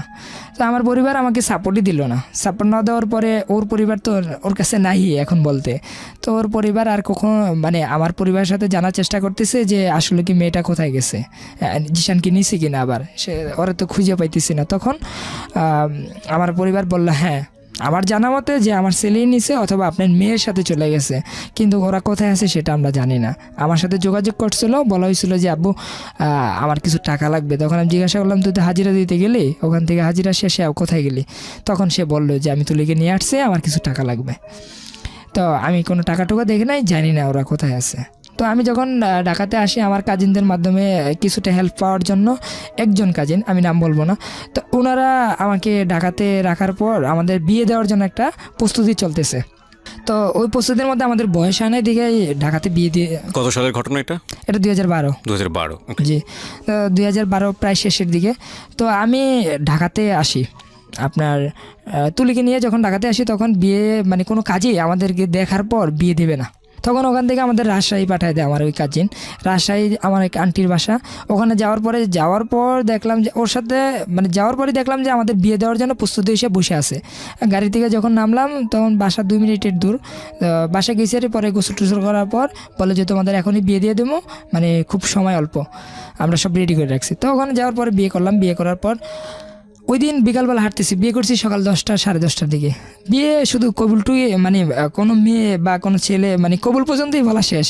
হ্যাঁ, তারপরে আর মানে ওর সাথে আমার সাথে দেখা নেই। আমি চলে গেছি নদীর পার, পদ্মা নদীর পার। ওখানে যা বৈশা মানে নিজে নিজে অনেক কিছু ভাবতেছি যে আসলে কি করলাম, বিয়ে যে করে ফেললাম বা কি করব, মানে কোনো পরিকল্পনা নাই। এখন আমার সাথে ওরকম কোনো টাকা নাই, মানে আসলে কি করা যায় এরকম চিন্তা ভাবনা করতেছি। তখন ওই দিন প্রথম ওর যাওয়ার পথে তুলির জন্য আমি মানে তুলি তো এক কাপড়ই মানে বাড়ি থেকে বাইর হয়, ওরকম কোনো ওর ছবিগুলো আমার ফেসবুকে দেওয়া আছে। যখন ও যে কাপড় পরে বাহির হয়েছিল, যে 3 পিস পরা, মানে ওরকমভাবে ও কোনো গর্জিয়াস বলতে কিছুই নাই। তো আমি ভাবলাম যে ঠিক আছে, আমার এক ফ্রেন্ডে যেখানে আমি জব করতাম ওই জায়গায় ফোন দিলাম। ফোন দেওয়ার পরে আমি বললাম যে আমার কিছু টাকা লাগবে। তো ওরা কিছু টাকা পাঠায়, 15-20 হাজার টাকার মতন টাকা পাঠায়। তো ওই টাকা দিয়ে ওকে আমি মানে কিছু কেনাকাটা কইরা ওই দিনই নিয়ে গেলাম। তো প্রথম বাসর রাত্রে ওর সাথে আমার সাথে প্রথম রাত্রে। তো আমি এতই টায়ার্ড ছিলাম যে আমি যাওয়ার পরে বললাম যে ফার্স্ট তোমার সাথে শুইলাম, যাক অন্তত খুব ভালো লাগছে যে এত ঝামেলার পরও, মানে ওই ফিলিংসটাই আসলে আলাদা একটা ফিলিংস ছিল। তো ও বললো যে দেখো তোমার কাছে তুমি তো ঘুমাই পড়তেছো। আমি বুঝলাম না, তুমি কি এতই ছোট, আজকে রাত্রটা তো তোমার মনে থাকার কথা। আমি বললাম যে ভাই তুমি তো আমার এখন বউ, তোমার সাথে যে কোনো সময় কথা বলতে পারবো, একটু ঘুমাইতে দাও। আমি সারাত্র জান্নে করে আসছি, তুমি আসছো, এখন ঘুমাও, মানে ঘুমাইলে ভালো লাগবে। তো ও বললো যে ঠিক আছে, আমাদের তো বিয়ের আসলে কোনো ওরকম কোনো চাহিদা নাই, আসলে এটা মানে মনের একটা মেল, এটা আমিও বুঝতেছি তুমিও বুঝতেছো, তো আমার একটা কিছু কথা আছে। তো ও যে আগে থেকেই বুদ্ধিমান ছিল সেটা মানে আস্তে আস্তে বুঝতে পারবে। তো আমি বললাম যে কী কথা? পরে বললো যে তুমি কিন্তু আমার পড়াশোনা করাইতে হবে। আমি বললাম ভাই তোমার পড়াশোনা করাইলে তো এই সমস্ত বিয়েগুলো টিকে না, তারপরে কত ঝামেলার বিয়ে, কীভাবে করবো, এখন তো আমি ওয়ারেন্ট হয়ে যাব, পরে হাজিরা দিতে পারবো না, কইগুলো আমি দেখবো। পরে আমি বললাম যে তাহলে আমার একটা কথা আছে, মানে আমি ওরে মানে বোঝানোর চেষ্টা করলাম যে তুমি যদি আমার বাবা মার মনগুলো জয় করে নিতে পারো বা তাদের সাথে যদি একটু মিল করতে পারো, কখনো যদি তাদের সাথে মানে তোমার ভুল দেখি তাহলে তোমার পড়াশোনা বন্ধ হয়ে যাবো। আর যদি দেখি না তুমি তাদের সাথে ঠিক মতন আছো তাহলে আমি তোমাকে পড়াশোনা করাবো, কারণ তুমি অনেক মেধাবী একজন ছাত্রী, সেই হিসাবে আমি বললাম। তো ওর কিছুদিন পর পরীক্ষা, 2-3 মাস আমি এদিক সেদিক থাকি তুলিকে নিয়ে, বিভিন্ন আত্মীয় স্বজনের মাধ্যমে থাকি। তো তুলির যখন পরীক্ষা এসে পড়ে তখন পরীক্ষার কিছুদিন আগে ওই উপজেলা চেয়ারম্যানের সাথে আমি যোগাযোগ করি যে তুলিকে আমি পরীক্ষা দেওয়াবো, ওর এডমিট কার্ড এবং এগুলো কী কী লাগবে। ইন দ্য মিন টাইম ওর বাড়ির কি অবস্থা, তুলির বাসার কি অবস্থা, কি চলতেছে কিছু জানতে পারছেন? হ্যাঁ, এর মধ্যে তুলির বাবা তুলির মা আমার সাথে যে সবসময় ফোনে কথা বলতো, তুলির সাথে কথা বলতো যে কেমন আছো কী বিষয়, মানে তখন ওনারা একটু নর্মাল হয়ে যায়। আর সবসময় কথা হইতো খাবার দাবার করছে রে, কিন্তু শুধু লোকেশনটা বলতাম না কোথায় আছি, আর সমস্ত কিছুই বলতাম যে কি করতেছি বা কি করব। তখন আমি ওর বাবা মার সাথে এমনকি সবার সাথে যোগাযোগ করার পর ওকে পরীক্ষা দেওয়ার জন্য একটা প্রস্তুতি নেই। তখন আমার ওর যেমন কালকে পরীক্ষা, তার আগের দিন আমি আমাদের গ্রামের বাড়িতে তুলিকে নিয়ে যাই। তার সাথে আমার পরিবারের সাথেও যোগাযোগ হয়, মানে সবার সাথে যোগাযোগ করেই চেয়ারম্যানের সাথে যোগাযোগ করে আমি ওকে নিয়ে যাই যে আমি তো এখন গেলে আমি তো পুলিশে ধরবো, তো তুলি পরীক্ষা দিবে না, পুলিশ ধরলে আমাকে নিয়ে যাবে, কোনো সমস্যা নাই, মানে আমি এরকম কথা বলছি, কিন্তু তুলি পরীক্ষা দিবে না। পরে ওনারাও বুঝতে পারছে যে তুলি আমাকে যদি মানে আমি একটা চাপ সৃষ্টি করে দিলাম আর কি। তো ওর বাবা পুলিশকে বলে দিছে যে আপনারা এখন কোনো অ্যারেস্ট করার দরকার নাই, যেহেতু সে এখন আমাদের জামাই হয়ে গেছে। তো ও পরীক্ষাটা দেখ, আগে পরীক্ষা দেখ, পরে একটা বুঝে এটা আমরা একটা মিল করব। তো আমাদের বাড়ি থেকে সে এসএসসি পরীক্ষা দেয়, আমার আব্বু এতে অনেক সহযোগিতা করে। যে সে তো একজন স্কুলের মানে টিচার ছিল, যার কারণে আব্বু মানে পড়াশোনার দিকটা একটু ভালোভাবে কেয়ার করে। তো আব্বু ওখানে নেওয়ার পর যখন আমি বাড়িতে যাই, আমার পরিবার একে মাইনে নেয়, আমাকেও মানে। যখন এসএসসি পরীক্ষা দেওয়ার জন্য যাই, তখন তুলির বাবা মার মানে ওদের স্কুলের পাশেই তো মানে ওর পরীক্ষার হল পড়ছে। তো ওদের বাড়ির পাশ দিয়ে যাওয়ার পথে আমি বললাম যে ওর বইগুলো দিয়ে দেন। তার আগে আমি কিছু বই ওকে কিনে দিয়েছিলাম, ওগুলো পড়তেছে, পুরানো বই। তো ওর বইগুলা দেওয়ার জন্য ওর বাবা মার সাথে আমি ফোনে কথা বলে বললাম আপনি বাড়ির সামনে আসেন। তো ওর আব্বু আসে না, ওর আম্মা আসে, আইসা তুলির সাথে আমার সাথে দেখা করে কথা বলে। তো আমার যে একজন শাশুড়ির সামনে মানে যতটুক মানে করা দরকার একজন জামাই, আমি ঠিক ততটুকুই করি রাস্তায়, মানে ওনাদের অতটুকু সম্মান করি। তারপরে এসএসসি পরীক্ষা শেষে ওর বোন যোগাযোগ করে, দেখে ওর ভাই স্কুলে ওই যে পরীক্ষার হলে কেন্দ্রের মধ্যে যায়, যাওয়ার পরে ওর সাথে দেখা করে, কিন্তু আমাদের বাড়ি থেকেই এসএসসি দেয়। এসএসসি দেওয়ার পরে আমি ঢাকা চলে আসি, ওকে নিয়ে শ্যামপুর মডেল স্কুল অ্যান্ড কলেজে ওকে এসএসসি দেওয়ার জন্য, এসএসসি শেষে ইন্টারে ভর্তি করাই। তো ও সায়েন্সের ছিল। তো ইন্টারভিউ যখন ভর্তি করে তখন আমি একটা সমস্যা পড়লাম। সেটা হলো যে আমার পরিবার বলতেছে যে তুমি তো সমস্ত টাকা পয়সা হয়তো পরিবার থেকেই নিতেছো, তুমি তো কোনো কাজ টাজ করো না, তো তখন তুই নিজেও পরীক্ষা দিবা এবং কি তোমার বউকে তুমি পড়াইবে, এটা তো হয় না। এটা সমাজে একটা মানে কি মানে ছোটোখাটোভাবে এটা আস্তে আস্তে প্রচার হইতেছে আমার কাছে। তো আমার কাছে খুব কষ্ট লাগতো। তো একদিন তুলিকে আমি জিজ্ঞাসা করলাম যে দেখো, হয়তো তুমি পড়ো না, আমি পড়ি, কারণ দুজনে পড়লে ভরণ পোষণ দিবে কে, আর কতদিন হয়তো আব্বু দিবে, আব্বুর অনেক টাকা আছে থাকলেও কি মানে আমার কাছে মানে আমার তো কিছু নাই। বিরতি। তুলির পরিবারের সাথে মোটামুটি মিল, মানে আসা যাওয়া চলতেছে। তো এর মাঝে আসলে আমি তখন বুঝতাম না যে আসলে আমি বিয়ে কাকে বলে বা সংসার কাকে বলে, এগুলো কিচ্ছু বুঝতাম না। তো ঢাকা একটা বাসা ভাড়া নেওয়ার পরে আব্বু আমাকে টাকা নিয়ে মানে সমস্ত কিছু কিনা দেয়, মানে নিজের এক টাকাও নেই, কিন্তু সমস্ত বাবার টাকা, আব্বুর টাকা দিয়ে আমি ঘরে সব কিছু কেনার পরে আমাকে একটা ব্যবসা দেয়। ব্যবসাটা হলো যে তুই কী করবি আমাকে জিজ্ঞাসা করলো, তখন আমি কম্পিউটার সার্ভিসিংয়ের, টাইপিং, মোবাইল কম্পিউটার, তারপরে আপনার বিকাশ লোড, স্টেশনারি মালামাল একটা দোকান দিই। দোকানটার নাম থাকে মতলব টেলিকম। তো দোকানটা অ্যাডভান্স ছিল 3 লক্ষ টাকা, আর মোটামুটি মালামাল ফটোকপি মেশিন টেশিন কেনার পর ওগুলো আব্বু সমস্ত টাকা খরচ করে প্রায় 10 লক্ষ টাকা। তো দেওয়ার পর ওই দোকানটা আমি শ্যামপুর পোস্তগোলা বরিতলায় আর কি, অনেক বন্ধুবান্ধব হয়তো ওখান থেকে আমাকে শুনতেছে যে তাদের সাথে অনেক দিন চলছি, মানে মনে পড়ে গেল আর কি। তো যাই হোক, ওখানে ইসমাইল ভাই নামে একজন আছে, ওনাকে খুবই মিস করি আমি, কথার ফাঁকে বলে ফেললাম। তো তুলি যখন ফার্স্ট ইয়ারে পড়ে শ্যামপুর মডেল স্কুল অ্যান্ড কলেজে, তখন আমাদের হঠাৎ করে তুলি মানে অসুস্থ হয়ে যায়, ওকে হসপিটাল নেওয়ার পরে জানতে পারি ও 4 মাসের অন্তঃসত্ত্বা। তো যেটা আমি আগেও বলছিলাম যে আমি কখনো বুঝতাম না বা ওইরকমভাবে, এখন যেটা বুঝি আর কি, তখন বুঝতাম না আসলে কীভাবে কি মানে বিষয়টা কীভাবে একজন সন্তান জন্ম হয় বা কীভাবে কী হয়, আমি তখন বুঝতে পারি না, যেটা একদম ক্লিয়ার। যখন হসপিটাল নেওয়ার পরে ও বললো যে আপনার ওয়াইফ তো এরকম, আসলে তেমন একটা সমস্যা না, তখন আমি প্রচুর কান্নাকাটি করি যে আসলে আমি তো এটা চাই নাই, আমি চাইছিলাম যে ওর একটা ইচ্ছে ছিল মেডিকেলে ডাক্তারি পড়বে, আমি চাইছিলাম যে ও ডাক্তারি পড়বে, আসলে আমরা বুঝতে পারি নাই, মনটা খুবই খারাপ লাগে। তো তুলি কী করলো, ওখান থেকে বললো আমার বাবা মাকে বিষয়টা জানাইলো ফোন দিয়ে। তো বাবা মা বললো এটা তো খুশির ব্যাপার, আচ্ছা সমস্যা নাই, এটা কোনোভাবে কোনো নষ্ট করা যাবে না, যা আছে ঠিক আছে তাই থাকবে। তো যাই হোক, ও ইন্টারের লাস্টের দিকে আমাদের সন্তান জন্ম হয় আপনার সিজারে যখন ছেলে হয়, তখন 3 তারিখ আপনার মার্চের 2014 সালে আমাদের সন্তান জন্ম হয়, আর আমাদের বিয়ে হয় 2012 সালের 29 নভেম্বর আমাদের বিয়ে হয়। তো এর মাঝে যখন বাচ্চাটা মানে যে হসপিটালে হয় সেটা হলো জেনারেল হসপিটাল, আপনার এলিফেন্ট রোড। তো ওখানে ডক্টর সুহিলি ম্যাডাম ওর মানে সিজার করে, অনেক টাকাই খরচ হয় ওখানে, ওইটাও আমার আব্বুই দেয়। তো আমি যখন ব্যবসা করতেছি নতুনভাবে, মানে দোকানদারি করতেছি, মোটামুটি আমি ব্যবসাটা ভালোভাবে উঠে নিতেছি, আর আমি কম্পিউটারে মোটামুটি টাইপের কাজগুলো খুব ভালো জানতাম। তো আমি আমার যখন সন্তান এক মাসের হয় তখন আমি তো ঢাকা বাসাতে থাকি। তো 1 মাসে যখন সন্তান হয় তুলি তখন কলেজে যায়। তারপরে এক মাসের বাচ্চা ওরাই ও কলেজে যাচ্ছে, 1 মাসের বাচ্চা রাখার পর ও কোচিংয়ে যাচ্ছে। এখন আমি ওকে রাখবো নাকি দোকানদারি করব না কি করব আমি নিজেই বুঝতেছি না। আর আমি একটা বাচ্চা লালন পালন করতে পারবো কি না সেটাও আমার কাছে ভয় লাগতেছে। ও অনেক সময় কাপড় চোপড় নষ্ট করে ফেলতে, এগুলো সব আমার ধুইতে হইতো, কারণ তুলি তো নাই। ওকে ফিটার বানায় খাওয়ানোর জন্য গরম পানি করতে হইতো। ওকে নিয়ে পরে অবশেষে আমি একদিকে দোকান নিয়ে সমস্যা পড়ে যায়, একদিকে বাসা নিয়ে সমস্যা পড়ে যায়। আবার তুলি এদিকে ওর কি মনে হইতো না যে এটা ওর সন্তান, এরকম মনে হইতো মাঝে মধ্যে আমার কাছে। তো আমি দোকানের মধ্যে ওই শ্যামপুরের মধ্যে যারা শুনতেছে বর্তমানে তারা জানে ওই মতলব টেলিকমটা এত একটা বড় একটা দোকান ছিল, মোটামুটি সবাই চিনে। ওই দোকানটার পিছনের সাইড আমি কিছু জায়গা করি, আর ওখানে ধুনলা বানাইয়া আমার সন্তানকে আমি ওখানে সব সকালবেলা নিয়ে যেতাম।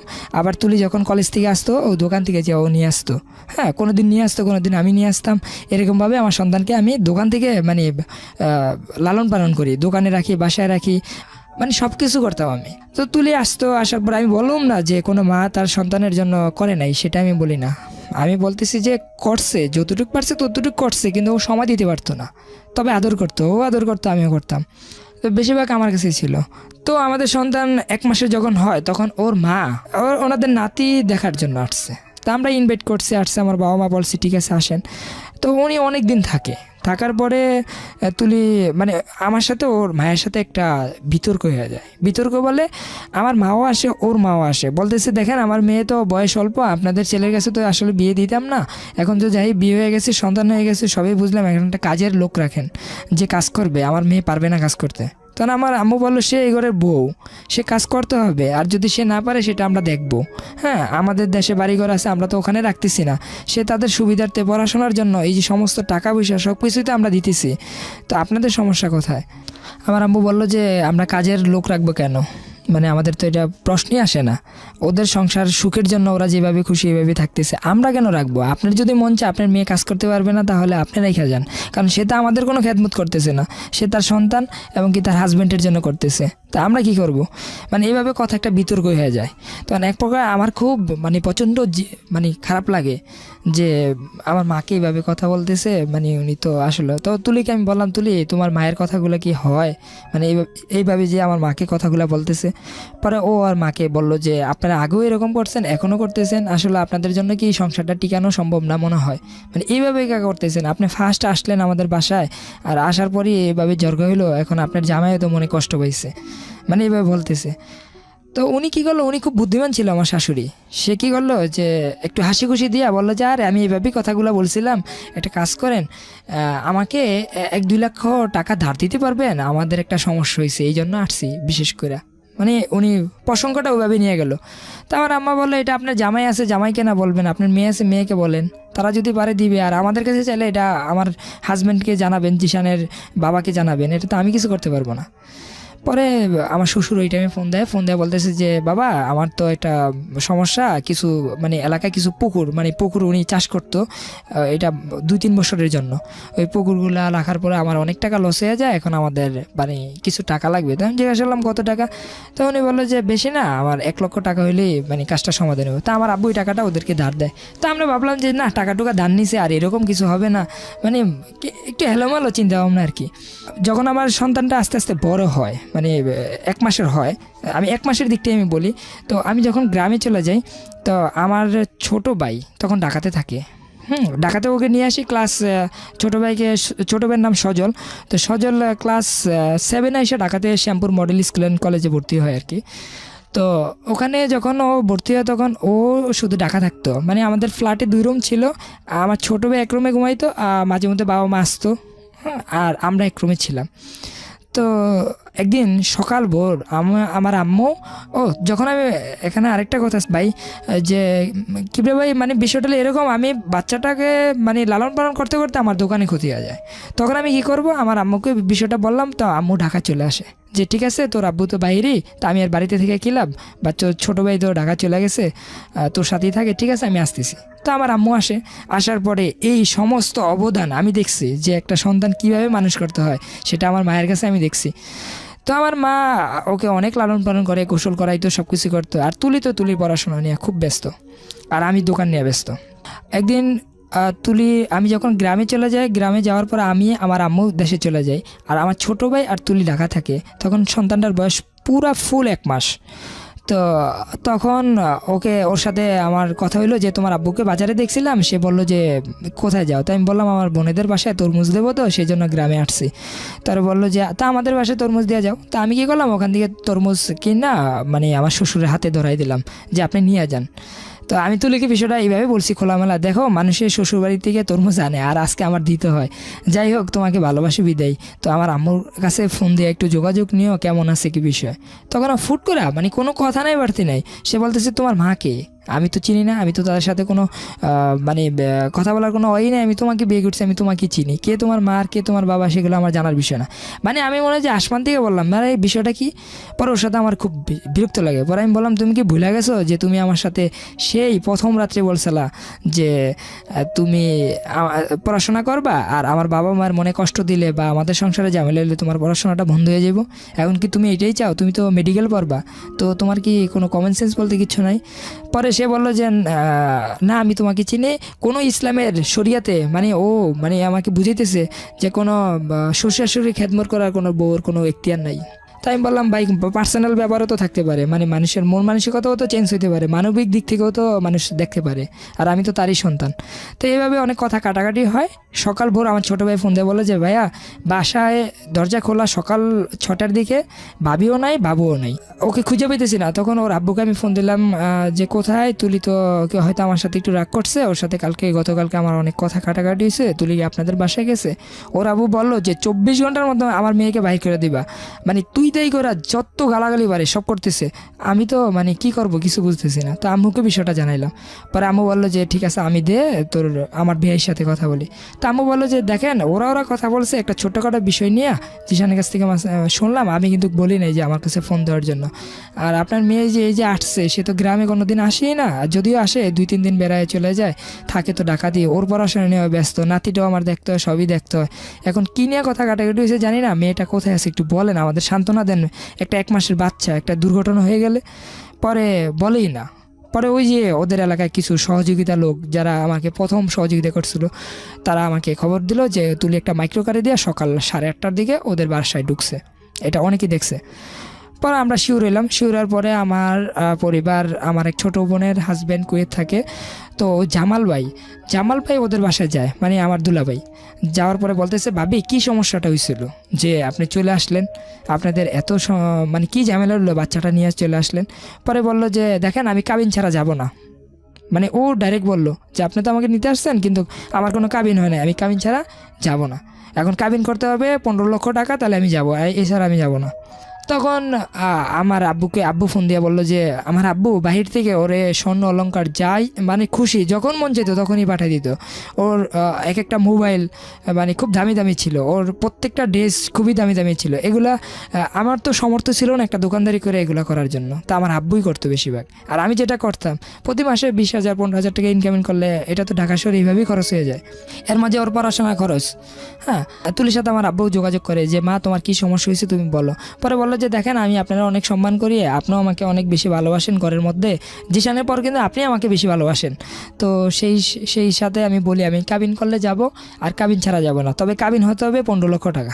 তখন বিষয়টা জানার পর আমার দুলাভাই ওখান থেকে চলে আসে। আসার পরে আমার খুব বিরক্ত লাগে, আমি বললাম যে আমি ঠিক আছে আমি তুলির সাথে যোগাযোগ করি। তো তুলির সাথে আমি যোগাযোগ করার অনেক চেষ্টা করি, ওর বাবা মা মানে এইভাবে বলে না ও কথা বলো, কিন্তু তুলি বলতেছে আমি কথা বলবো না। হ্যাঁ, মানে আমি বুঝতেছি না। পরে আমি বিষয়টা ভাঙার জন্য আমি ভাবলাম ওই বাড়িতে যাবো, যা দেখবো। তো আমার বাবা মা আমাকে অনেক বারণ করছিল, আমি এখন বুঝি যে বাবা মার প্রত্যেকটি কথাই ছিল সঠিক। হ্যাঁ, তো আমি মানলাম না। আমি তুলিকে গরিপুর যাওয়ার পর, মানে এই যে কুমিল্লা গরিপুর, যেহেতু আমার বাড়ি চাঁদপুর মতলে, গরিপুর যাওয়ার সাথে তুলির সাথে আমার সাথে ফেসবুকে যোগাযোগ হলো যে তুলি আমি তো গরিপুর আসছি ভাই, যা হয়ে গেছে, আসলে কি ভুল করছি না করছি আমি তো বুঝতেছি না, তুমি চরম ভুলটা করছো, এখন আমি তোমাদের বাড়িতে আসলে কোনো সমস্যা হবে? পরে বললো যে না কোনো সমস্যা হবে না, তুমি নির্ভয়ে আসো, তুমি আসলেই আমি তোমার সাথে চলে যাব। তাই আমি বললাম কাবিন কারে ভাই, কাবিনে কি মানুষ বউ রাখে? আর কাবিনে মানে ও বিভিন্ন উদাহরণ দিল। তাই আমি ভাবলাম যে আচ্ছা ঠিক আছে আমি আসতেছি, কোনো সমস্যা হবে না তো? না। তো আমি কাউকে, এবং কি তুলি আমাকে বলে তুমি কিন্তু অন্য কাউকে বলবা না যে আমাদের বাসায় আসতেছো। আমি বললাম আমার বাবা মা তো জানে, রাগারাগি করে বাসার থেকে আসছি। পরে বললো আচ্ছা ওনারা জানো, আর তোমার বন্ধু বান্ধব কাউকে জানাইবা না, তুমি আসো বাসায়। তা আমি বুঝি নাই বিষয়টা।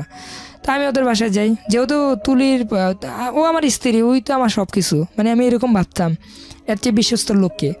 তো ওদের বাসায় যাই, যাওয়ার পরে ওর মা দেখি ওখানে আসে, ওর বোন আসে, ওর ভাই আসে, এবং কি আরও 2-3 জন লোক থাকে। হ্যাঁ, তো আমার জিজ্ঞাসা করতেছে ওর মা, মানে তুই করা এই তুই এখানে আসছিস কেন? তাই আমি বললাম আপনি তো স্কুলের ম্যাডাম, এই ভাইকে কথা বলেন, আমি সালাম দিয়েছি, সালামের উত্তর নেন। পরে বললো যে সেটা আমাকে খুশি, তোর মুখের থেকে কোনো সালাম আমরা নেব না, তুই এখানে আসছিস কেন? পরে আমি বললাম যে আমি এখানে আসছি আমার ওয়াইফকে নেওয়ার জন্য, আমার বাচ্চা নেওয়ার জন্য। পরে ও বলতেছে কোনো ডকুমেন্ট আছে তোমাদের যে বিয়ে হয়েছে, তোমাদের কোনো কাবিন আছে যে তুমি বিয়ে করছো? পরে আমি বিষয়টা মানে চুপ হয়ে দাঁড়াইলাম যে দেখেন কাবিন আর মানে কাবিন তো অবশ্যই করতে হবে, হয়তো এতদিন বুঝতে পারি নাই যে আসলে বিষয়টা বুঝি নাই যে কাবিন করতে হয় বা কি বিষয়। তো এখন যেহেতু আপনারা বলছেন কাবিন তো অবশ্যই করবো, কিন্তু আমি তো ওদেরকে নিতে আসছি। পরে ওর বাবা মা বলতেছে তুমি নিলে তুমি তোমার সন্তান নিতে পারবা, তুমি তুষানরে নিতে পারবা, তুমি তুলিকে নিতে পারবা না। তো আমি বললাম আচ্ছা ঠিক আছে দেন, আমার সন্তানকেই দেন। তো আমার সন্তানটা আমি কোলে নেব, এমন সময় এমনই সময় ওর আম্মা ইসা বললো যে ওর আব্বু বলছে এই কথা যে তুমি তোমার সন্তান নিতে পারবা কিন্তু আমার মেয়েকে নিতে পারবে না। তো এমনই সময় ওর আম্মা ইসা মাটির থেকে উঠানোর জন্য গেছিলাম, আর ওর বাবা মা আজকে অনেকে আমাকে নিয়ে এই বিষয়টা নিয়ে হাস্যকরভাবে ভাবতে পারে, ওর বাবা মা অনেকে সবাই মিলে আমাকে মারধর করে। আর সেখানে শুধু আমার পক্ষে ছিল আমার ওয়াইফ, সে একবার বাচ্চা ধরে একবার আমাকে ধরে আর বলতেছে তুমি যেভাবে হোক এখান থেকে চলে যাও, আমি চলে আসবো। মানে এইভাবে মানে চিল্লাচিল্লি হয়ে যায় দেশ গ্রামের। বললাম তো ওদের বাড়িটা ছিল একা বাড়ি, আর বিল্ডিংয়ের ভিতরে শব্দগুলো তত একটা যায় না। ও এখানে একটা মানে ওদের বাড়ির পাশের থেকে একটা লাঠি মুঠি এনে ওর বাবা মার গায়ে টাচ করে, ওর বাবাকে ওই মারধর করে। আর আমি তো একা, আমি তো মানে বুঝতেছি না যে আমি কি করব। তারপরে আমি যতটুকু পারছি, আর আমার সন্তানটাকে ওর বড় বোন আমি দেখছি মানে এই ঝামেলার মাঝখান দিয়ে ওর বড় বোন কোলে নিয়ে মানে ডাক্তার কাছে নিয়ে যেতেছে, আর আমাকে তারা একটা রুমের মধ্যে আটকে ফেলবো এরকম একটা প্রস্তুতি যে পুলিশের কাছে দিয়ে দিবে যে আমি নাকি বাসা মানে বিভিন্ন কথা আর কি উঠাইবে আর কি। তো তুলি কি করলো যে ওখানে আইসা ওর বাবা মার সাথে অনেক চিল্লাফাল্লা করে আমার ওখান থেকে বাইর করে দিল। হ্যাঁ, অনেক চিল্লাফাল্লা বাইর করলো, আর এরই মাঝে লোক টোক আইসা পড়ছে বাড়িতে। পরে আমার পাশের বাসায় তো আমার মামার শ্বশুর বাড়ি, ওনারা আসে, ওনারা এসে অনেক রাগারাগি করে, আর আমার শার্ট মার যাই এসে সবই ছিঁড়ে ফেলে। আর ওখানে আসলে আমিও হাত তুলছি, সেটা মিথ্যা বলি না, আমি যতটুকু পারছি হাত তুলছি। আর কার গায়ে হাত তুলেছেন? সেটা আমার শ্বশুর আমার শালা। রাইট। সো আলটিমেটলি আমি এটাই জানতে চাচ্ছিলাম যে হাতাহাতিটা একপাক্ষিক হয়নি, দ্বিপাক্ষিকই হয়েছে। হ্যাঁ বলেন। তো আমিও হাত তুলছি, তো শুধু আমার পক্ষে ছিল আমার ওয়াইফ, এছাড়া কেউ ছিল না। তো আমার যখন মামার শ্বশুর বাড়ি আসার পর আমাকে মানে রিসিভ করার পর আমাকে ওখান থেকে মানে একটা ডাক্তার কাছে নিয়ে চিকিৎসা করে তারপর ঢাকাতে পাঠিয়ে দেয়। তো আমি আমার কাকাদের সাথে যোগাযোগ করি যে আমি ওখানে মাইর খেলাম, এখন আমি কী করবো, মানে কি কোনো মামলা টামলা করবো না কি করব, মানে কি করা যায়। তখন বললো যে তুই তো ওকে চাস আর ও কেমন দেখছস। আমি বললাম না, সেও আমাকে চায়, কিন্তু আমি বুঝলাম না ওই আমাকে নিল নাকি আমি ওখানে যাওয়ার পরে ভুল হইলো। তো এগুলো নিয়ে কথা যখন বলতেছি তখন বললো ঠিক আছে আমরা এত কিছু বলি না, উনি তো আর এলাকার কোনো মানে গুন্ডা বা কোনো রাজনৈতিক বিধি না ওর বাবা, ঠিক আছে আমরা যে জিজ্ঞাসা করবো কেন তোকে মারছে, বা তোরও তো ভুল হইতে পারে, না হয় তোর গায়ে হাত তুলবো কেন। তো ওখানে যাওয়ার পরে তুলি এটা ছোটোখাটো একটা পঞ্চায়েতের মাধ্যমে ওখানে বিচার হয়। আমার পরিবার কেউ যায় না আমার সাথে, বললো যে না আমরা যাব না। কেন যাবে না, ওই যে আমাকে যাওয়ার জন্য না করছিল, বারণ করছিল, তারপর আমি গেছিলাম। হ্যাঁ, বিচার করার জন্য। তো তুলি সবার সামনে এসে বলতেছে বিচার টিচার কিছু হবে না, হ্যাঁ সব কিছু বন্ধ, কোনো বিচার হবে না, আমার বাবা মার বিচারও তুমি করতে পারবে না, আর তোমার বিচারও আমরা করতে পারবো না, এখানে সম্পূর্ণ ভুল আমার মায়ের। তো মায়ের বিচারটা আমি কীভাবে করব, তুমি পারলে জীবনে কোনো এক সময় করলে, এখন আমি চলে যাব। তো আর আমি যে চলে যাব এখন আমারও একটু ভয় লাগতেছে, কারণ আমার বাবা মা তোমার গায়ের উপরে হাত তুলতেছে। ও বিচারের মাধ্যমে এসে এই কথাগুলো বলছে যে আমারও তো ভয় লাগতেছে তোমার কাছে যাইতে, কারণ এখন তো তোমার গায়ে হাত তুলছে আমার বাবা মা, তো তুমি যদি আবার সেটার প্রতিশোধ আমার উপর দিয়ে নাও, তার চেয়ে ভালো ভাই তোমারও কাবিন দরকার আমারও কাবিন দরকার, চলো দুজনে মিলেই কাবিনটা করে ফেলি। তাই আমি বললাম আচ্ছা ঠিক আছে, বিষয়টা খারাপ না। আর ও বললো যে দেখো এই যে সন্তান নিতে আসছো, সন্তান দেয় নাই, যেহেতু কাবিন ছিল না তুমি এটা দাবিও করতে পারতেছো না, মানে এরকমভাবে যে একটা মামলা করবা, তার চেয়ে ভালো কাবিন করো, এটাই ভালো, আর এদের সামনে রেখেই কাবিন করো। তো আমি কাবিন করলাম। ওরা যে 15 লক্ষ টাকার মানে একটা বলে যে কাবিন করতে হবে। তখন আমি বললাম যে আমি সর্বোচ্চ 2 লক্ষ টাকা দিতে পারবো, এর বেশি আমি পারবো না, কারণ আমার পরিবার এখানে কেউই নাই, আমার কিছু গার্ডিয়ান আসছে কাকা, হ্যাঁ, ওদের মাধ্যমে আমি 2 লক্ষ টাকার একটা প্রস্তাব রাখি, এর বেশি হলে আমি পারবো না, না হয় কপালে যা আছে আছে আমি চলে যাবো, এছাড়া আমি পারবো না, আমার পরিবার নিয়েই আমি কাবিন করব। পরে ওরা রাজি হইলো। রাজি হওয়ার পরে আমি স্পষ্ট আকারে, মানে আমি বাংলা লেখা যে বুঝবো না সেটা তো স্যার ভাই আমি বুঝতে পারতেছি না, মানে ওখানে স্পষ্ট আকারে আমি লেখাটা দেখছি 2 লক্ষ টাকা। আজকে আমি এই জিনিসটা দিয়ে পরিষ্কার করতে চাই, যারা এখনও বিয়ে করে না এবং কি যারা কাবিন বিষয়টা বুঝে না, আমি তাদেরকে বলে দিই যেটা আমি মানে ভুক্তভোগী হয়েছি। মানে একটা কাবিন থাকে যেটা মেয়ের বাবার কাছে দেওয়া হয়, মানে আমার থেকে লিখিত নিয়ে, আর একটা বালাম বই থাকে যেখানে আমরা মানে চোখ বন্ধ করে মানে সাইন করি। তো আমার যে ঘটনাটা ঘটে যে আমাকে বলে এই যে এখানে দেখছো না 2 লক্ষ টাকা, আমি বললাম হ্যাঁ, তো 2.5 লক্ষ টাকা কাবিন, 50,000 টাকা উসুল, আর 2 লক্ষ টাকা বাকি। 2 লক্ষ টাকা কাবিনটা পরবর্তীতে আমরা একটা যে বালাম বইয়ের মধ্যে কাজী বললো যে তুমি এখানে একটা সাইন দাও, যে সাইনের মধ্যে লেখো যে যে তোমাদের বিয়ে হয়েছে, যে একটা আমাদের একটা ডকুমেন্ট সরকারি ঘরে যাবে। তো আমি চোখ বন্ধ করে ওখানে সাইন দিয়ে দিছি, কিন্তু পরবর্তীতে মানে জানতে পারছি যে ওইটা আমাদের কাবিন প্রথমটা ছিল ফলস, আর দ্বিতীয় যেখানে আমি সাইন দেই ওখানে কাবিন করে 4 লক্ষ টাকা আর 50,000 টাকা উসুল দেয়। তো আমি যখন তুলিকে ঢাকা নিয়ে আসি ও মেডিকেল পরীক্ষা দেওয়ার জন্য, এই যে বিভিন্ন কোচিংয়ে আসতেছে, আসা যাওয়া করতেছে, এর মাঝে ও পরীক্ষার জন্য সিলেটে ওর পরীক্ষা পড়ে, সিলেট ওসমানী মেডিকেল কলেজে ওর পরীক্ষার হল পরে, ওখানে যাওয়ার পরে চান্স পায় নাই। চান্স না পাওয়ার কারণে ও ঢাকা বিশ্ববিদ্যালয়ে পরীক্ষা দেয়, ওখানে গ্রাসতত্ত্বনীতিতে চান্স পায়, সেটা পড়বে না সে। তারপরে জাহাঙ্গীরনগরে পরীক্ষা দেয়, বিভিন্ন জায়গায় পরীক্ষা দেয়, মানে সরকারি অনেক জায়গায় পরীক্ষা দেয়। অবশেষে সে ধনিয়া ভার্সিটিতে ভর্তি হয়, ইংলিশে অনার্স। তো পড়াশোনা করতেছে, এর মাঝে আমার সন্তান বড় হইতেছে। তুলির বাবা মার সাথে আমাদের কোনো যোগাযোগ নাই, ওই যে মারামারির পর থেকেই আর কোনো যোগাযোগ নেই। তুলি যখন মানে ওখানে মানে ফার্স্টের পরীক্ষা দেয়, তখন ওর বাবা মা একটা প্রস্তাব পাঠায় যে এদের সাথে মিল করার জন্য, ওর দুলাবের মাধ্যমে, বিভিন্ন মাধ্যমে। তো দোকানের মধ্যে ওর বাবা মা, ওর আব্বু, ওর আম্মু সবাই মিলে আমার দোকানের মধ্যে আসে। তা এসে বলতেছে যে বাবা জামিন হয়ে গেছে, আজকে 3-4 বছর আমার মেয়েটা আমাদের বাসায় যায় না, বা তোমাদেরকে ওরকম সম্মান দিতে পারতেছি না, তো এটা মিল হয়ে যাও। তো আমি বললাম ঠিক আছে, আমার ওয়াইফের সাথে আমি যোগাযোগ করে আমি বিষয়টা আপনাকে জানাবো। তো এখন বাসায় যান, বাসায় যা কথা বলেন। কেন এখন যাব না, তুমি যদি বলো তাহলে তোমার সাথে মিল হয়ে তোমাদেরকে ইনভাইট করবো আমাদের বাসায়, আইসো গার্ডিয়ান নিয়ে, এটা মিল হয়ে যায়, এখন আর এগুলা করার সময় নেই। তো আমি বললাম ঠিক আছে, ভালো প্রস্তাব। তো আমার পরিবারের সাথেও যোগাযোগ করলাম, ওনারা বললো যে ঠিক আছে, এটা মিল হয়ে যাও। তো আমার ওয়াইফ বারবার বলতেছে না আমি তাদেরকে চিনি, আমার বড় বোনকে নিয়ে অনেক সমস্যা হয়েছে, মানে ওর বড় বোনকে নিয়ে অনেক ঝামেলা হয়েছে, যাক ওই প্রসঙ্গে আমি আসি না, আমি আমারটা নিয়েই বলি। তো তুলি অনেক বারণ করছিল, তারপরেও আমি বললাম যে ঠিক আছে আপনারা আমাদের বাসায় যান বা গ্রামে যান, গ্রামে যে আমার আম্মুকে দাওয়াত করেন, আমরা আসবো। তো ওর আম্মু আর হলো আমার ওর ছোটো ভাই ওখানে যায় আমাদের বাসায়, যা কিছু কেনাকাটা করে নিয়ে যায়, তারপরে বলে যে আপনাদের দাওয়াত করলাম, আপনারা আসেন আমাদের বাসায়। তো আমরা 20-25 জন লোক ওখানে যাই ওদের বাসায়, আমার বন্ধু বান্ধবকে নিয়ে যাই ঢাকার থেকে।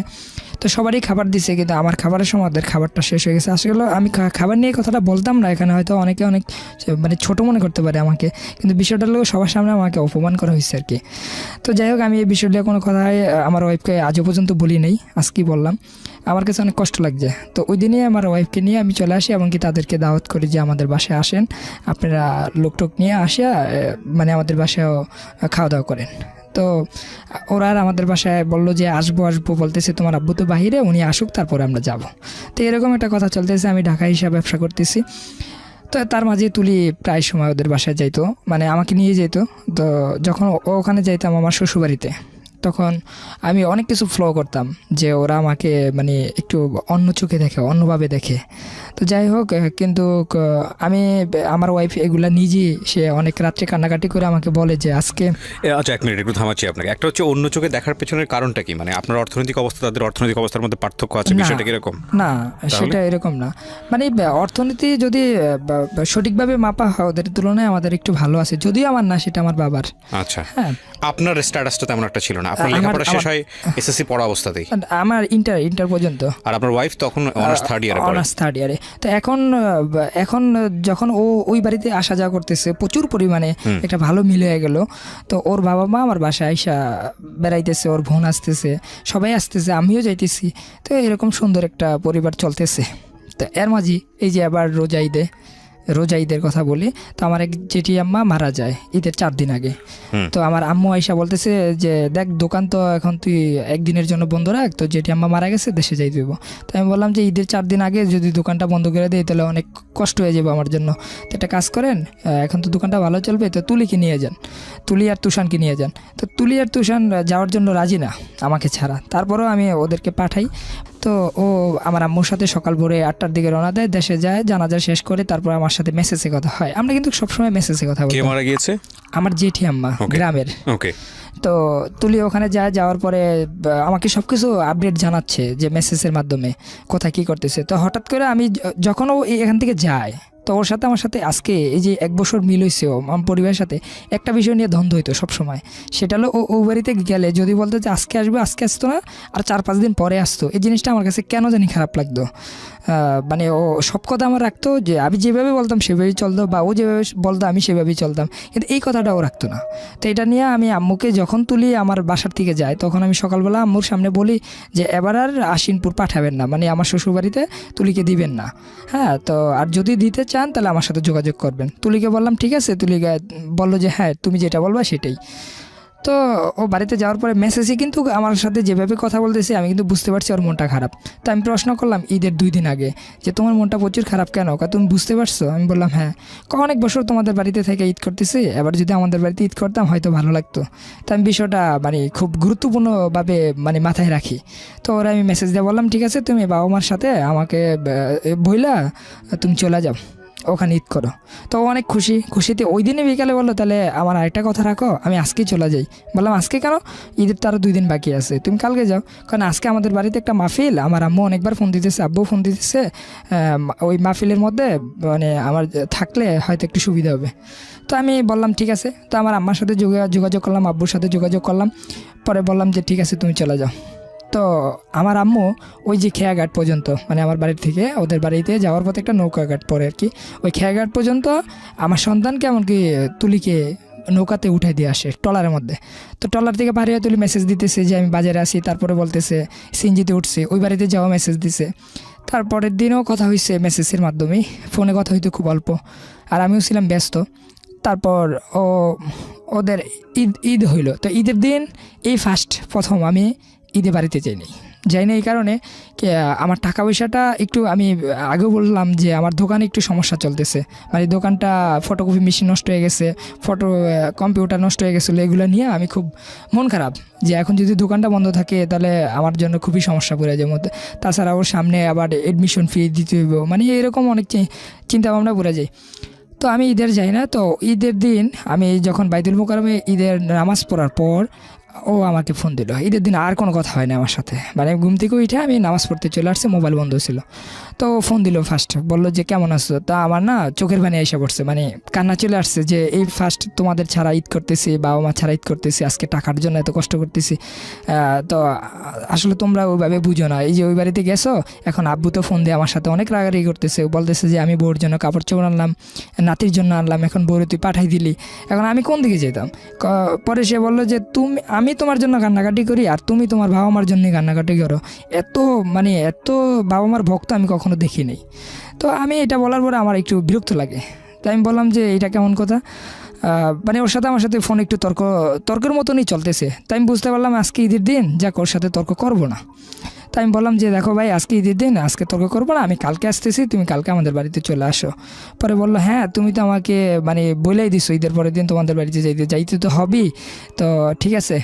তো সন্ধ্যায় কথা হয়েছে, পরে আমার মেসেজ দিয়ে বলতেছি দেখো কান্নাকাটি করো না, খাবার খাইছো কি না, তো অনেক কথা, মানে একজন স্বামী স্ত্রী যা কথা থাকে আর কি। তো অনেক কিছু বলার পরে তারপরের দিন আমি ফোন দিয়ে বললাম যে আব্বু তো ফোন দিতেছে, আম্মাও ফোন দিতেছে, আমার ছোটো বোনরা বড় বোন আমাদের বাসায় আসছে এখন তুষানকে দেখার জন্য, সবাই মানে আবদার রাখতেছে, এখন তুমি চলে যাও তাড়াতাড়ি, আর আমি আজকে না পারলে কালকে চলে আসবো বাড়িতে। পরে এসে বলতেছে আচ্ছা ঠিক আছে। তো সকাল চলে গেল, দুপুর দিকে ফোন দিলাম রওনা দিছো? না রওনা দেয় নেই তো, একটু পরে দেবো। তা আবার 2টার দিকে ফোন দিছি, তখন আমার ছেলে ফোনটা ধরলো। তো ফোন ধরার পরে সে বলতেছে বাবা আমরা তো আজকে আন্টিদের বাসায় যাবো। কোথায়? এই যে মলি আন্টিদের মেয়েদের বাসায়। তো ওর বড় বোন আর কি। তো আমি বললাম যে বাবা এখানে যাও না, তোমার দাদু কান্নাকাটি করতেছে, বাবা বাড়িতে আসতেছি, তুমি আসো।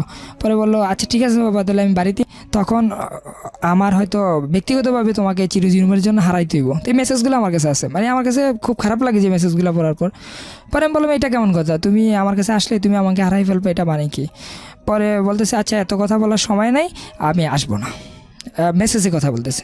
তো আমার কাছে না একটু ডাউট লাগলো বিষয়টা, যে হয়তো ওর বাবা মা মানে ও মেসেজগুলো দিতেছে না, কারণ ওর লেখাগুলো আমি চিনি। তো আমি ফোন করলাম, ফোন করার পরে ফোন ধরে না। পরে ওর বড় বোন ফোন ধরছে, ধরার পরে আমি বললাম কী ব্যাপার আপু, তুলি কোথায়? তুলি তো তোমার সাথে কথা বলবে না, রাগ করছে। আমি বললাম কেন রাগ করছে? কই যে তুমি যাওয়ার জন্য অনেক রাগারাগি করছো, সে বলতেছে কালকে চলে যাবো, তোমার সাথে এখন কথা বলবো না। তো আমি বললাম আচ্ছা ঠিক আছে কালকে পাঠাই দিন। তো উল্টাপাল্টা মেসেজ দিতেছে, সেই জন্য ফোন দিলাম। আসলে বিষয়টা কি, কার হয়তো দুষ্টামি করে।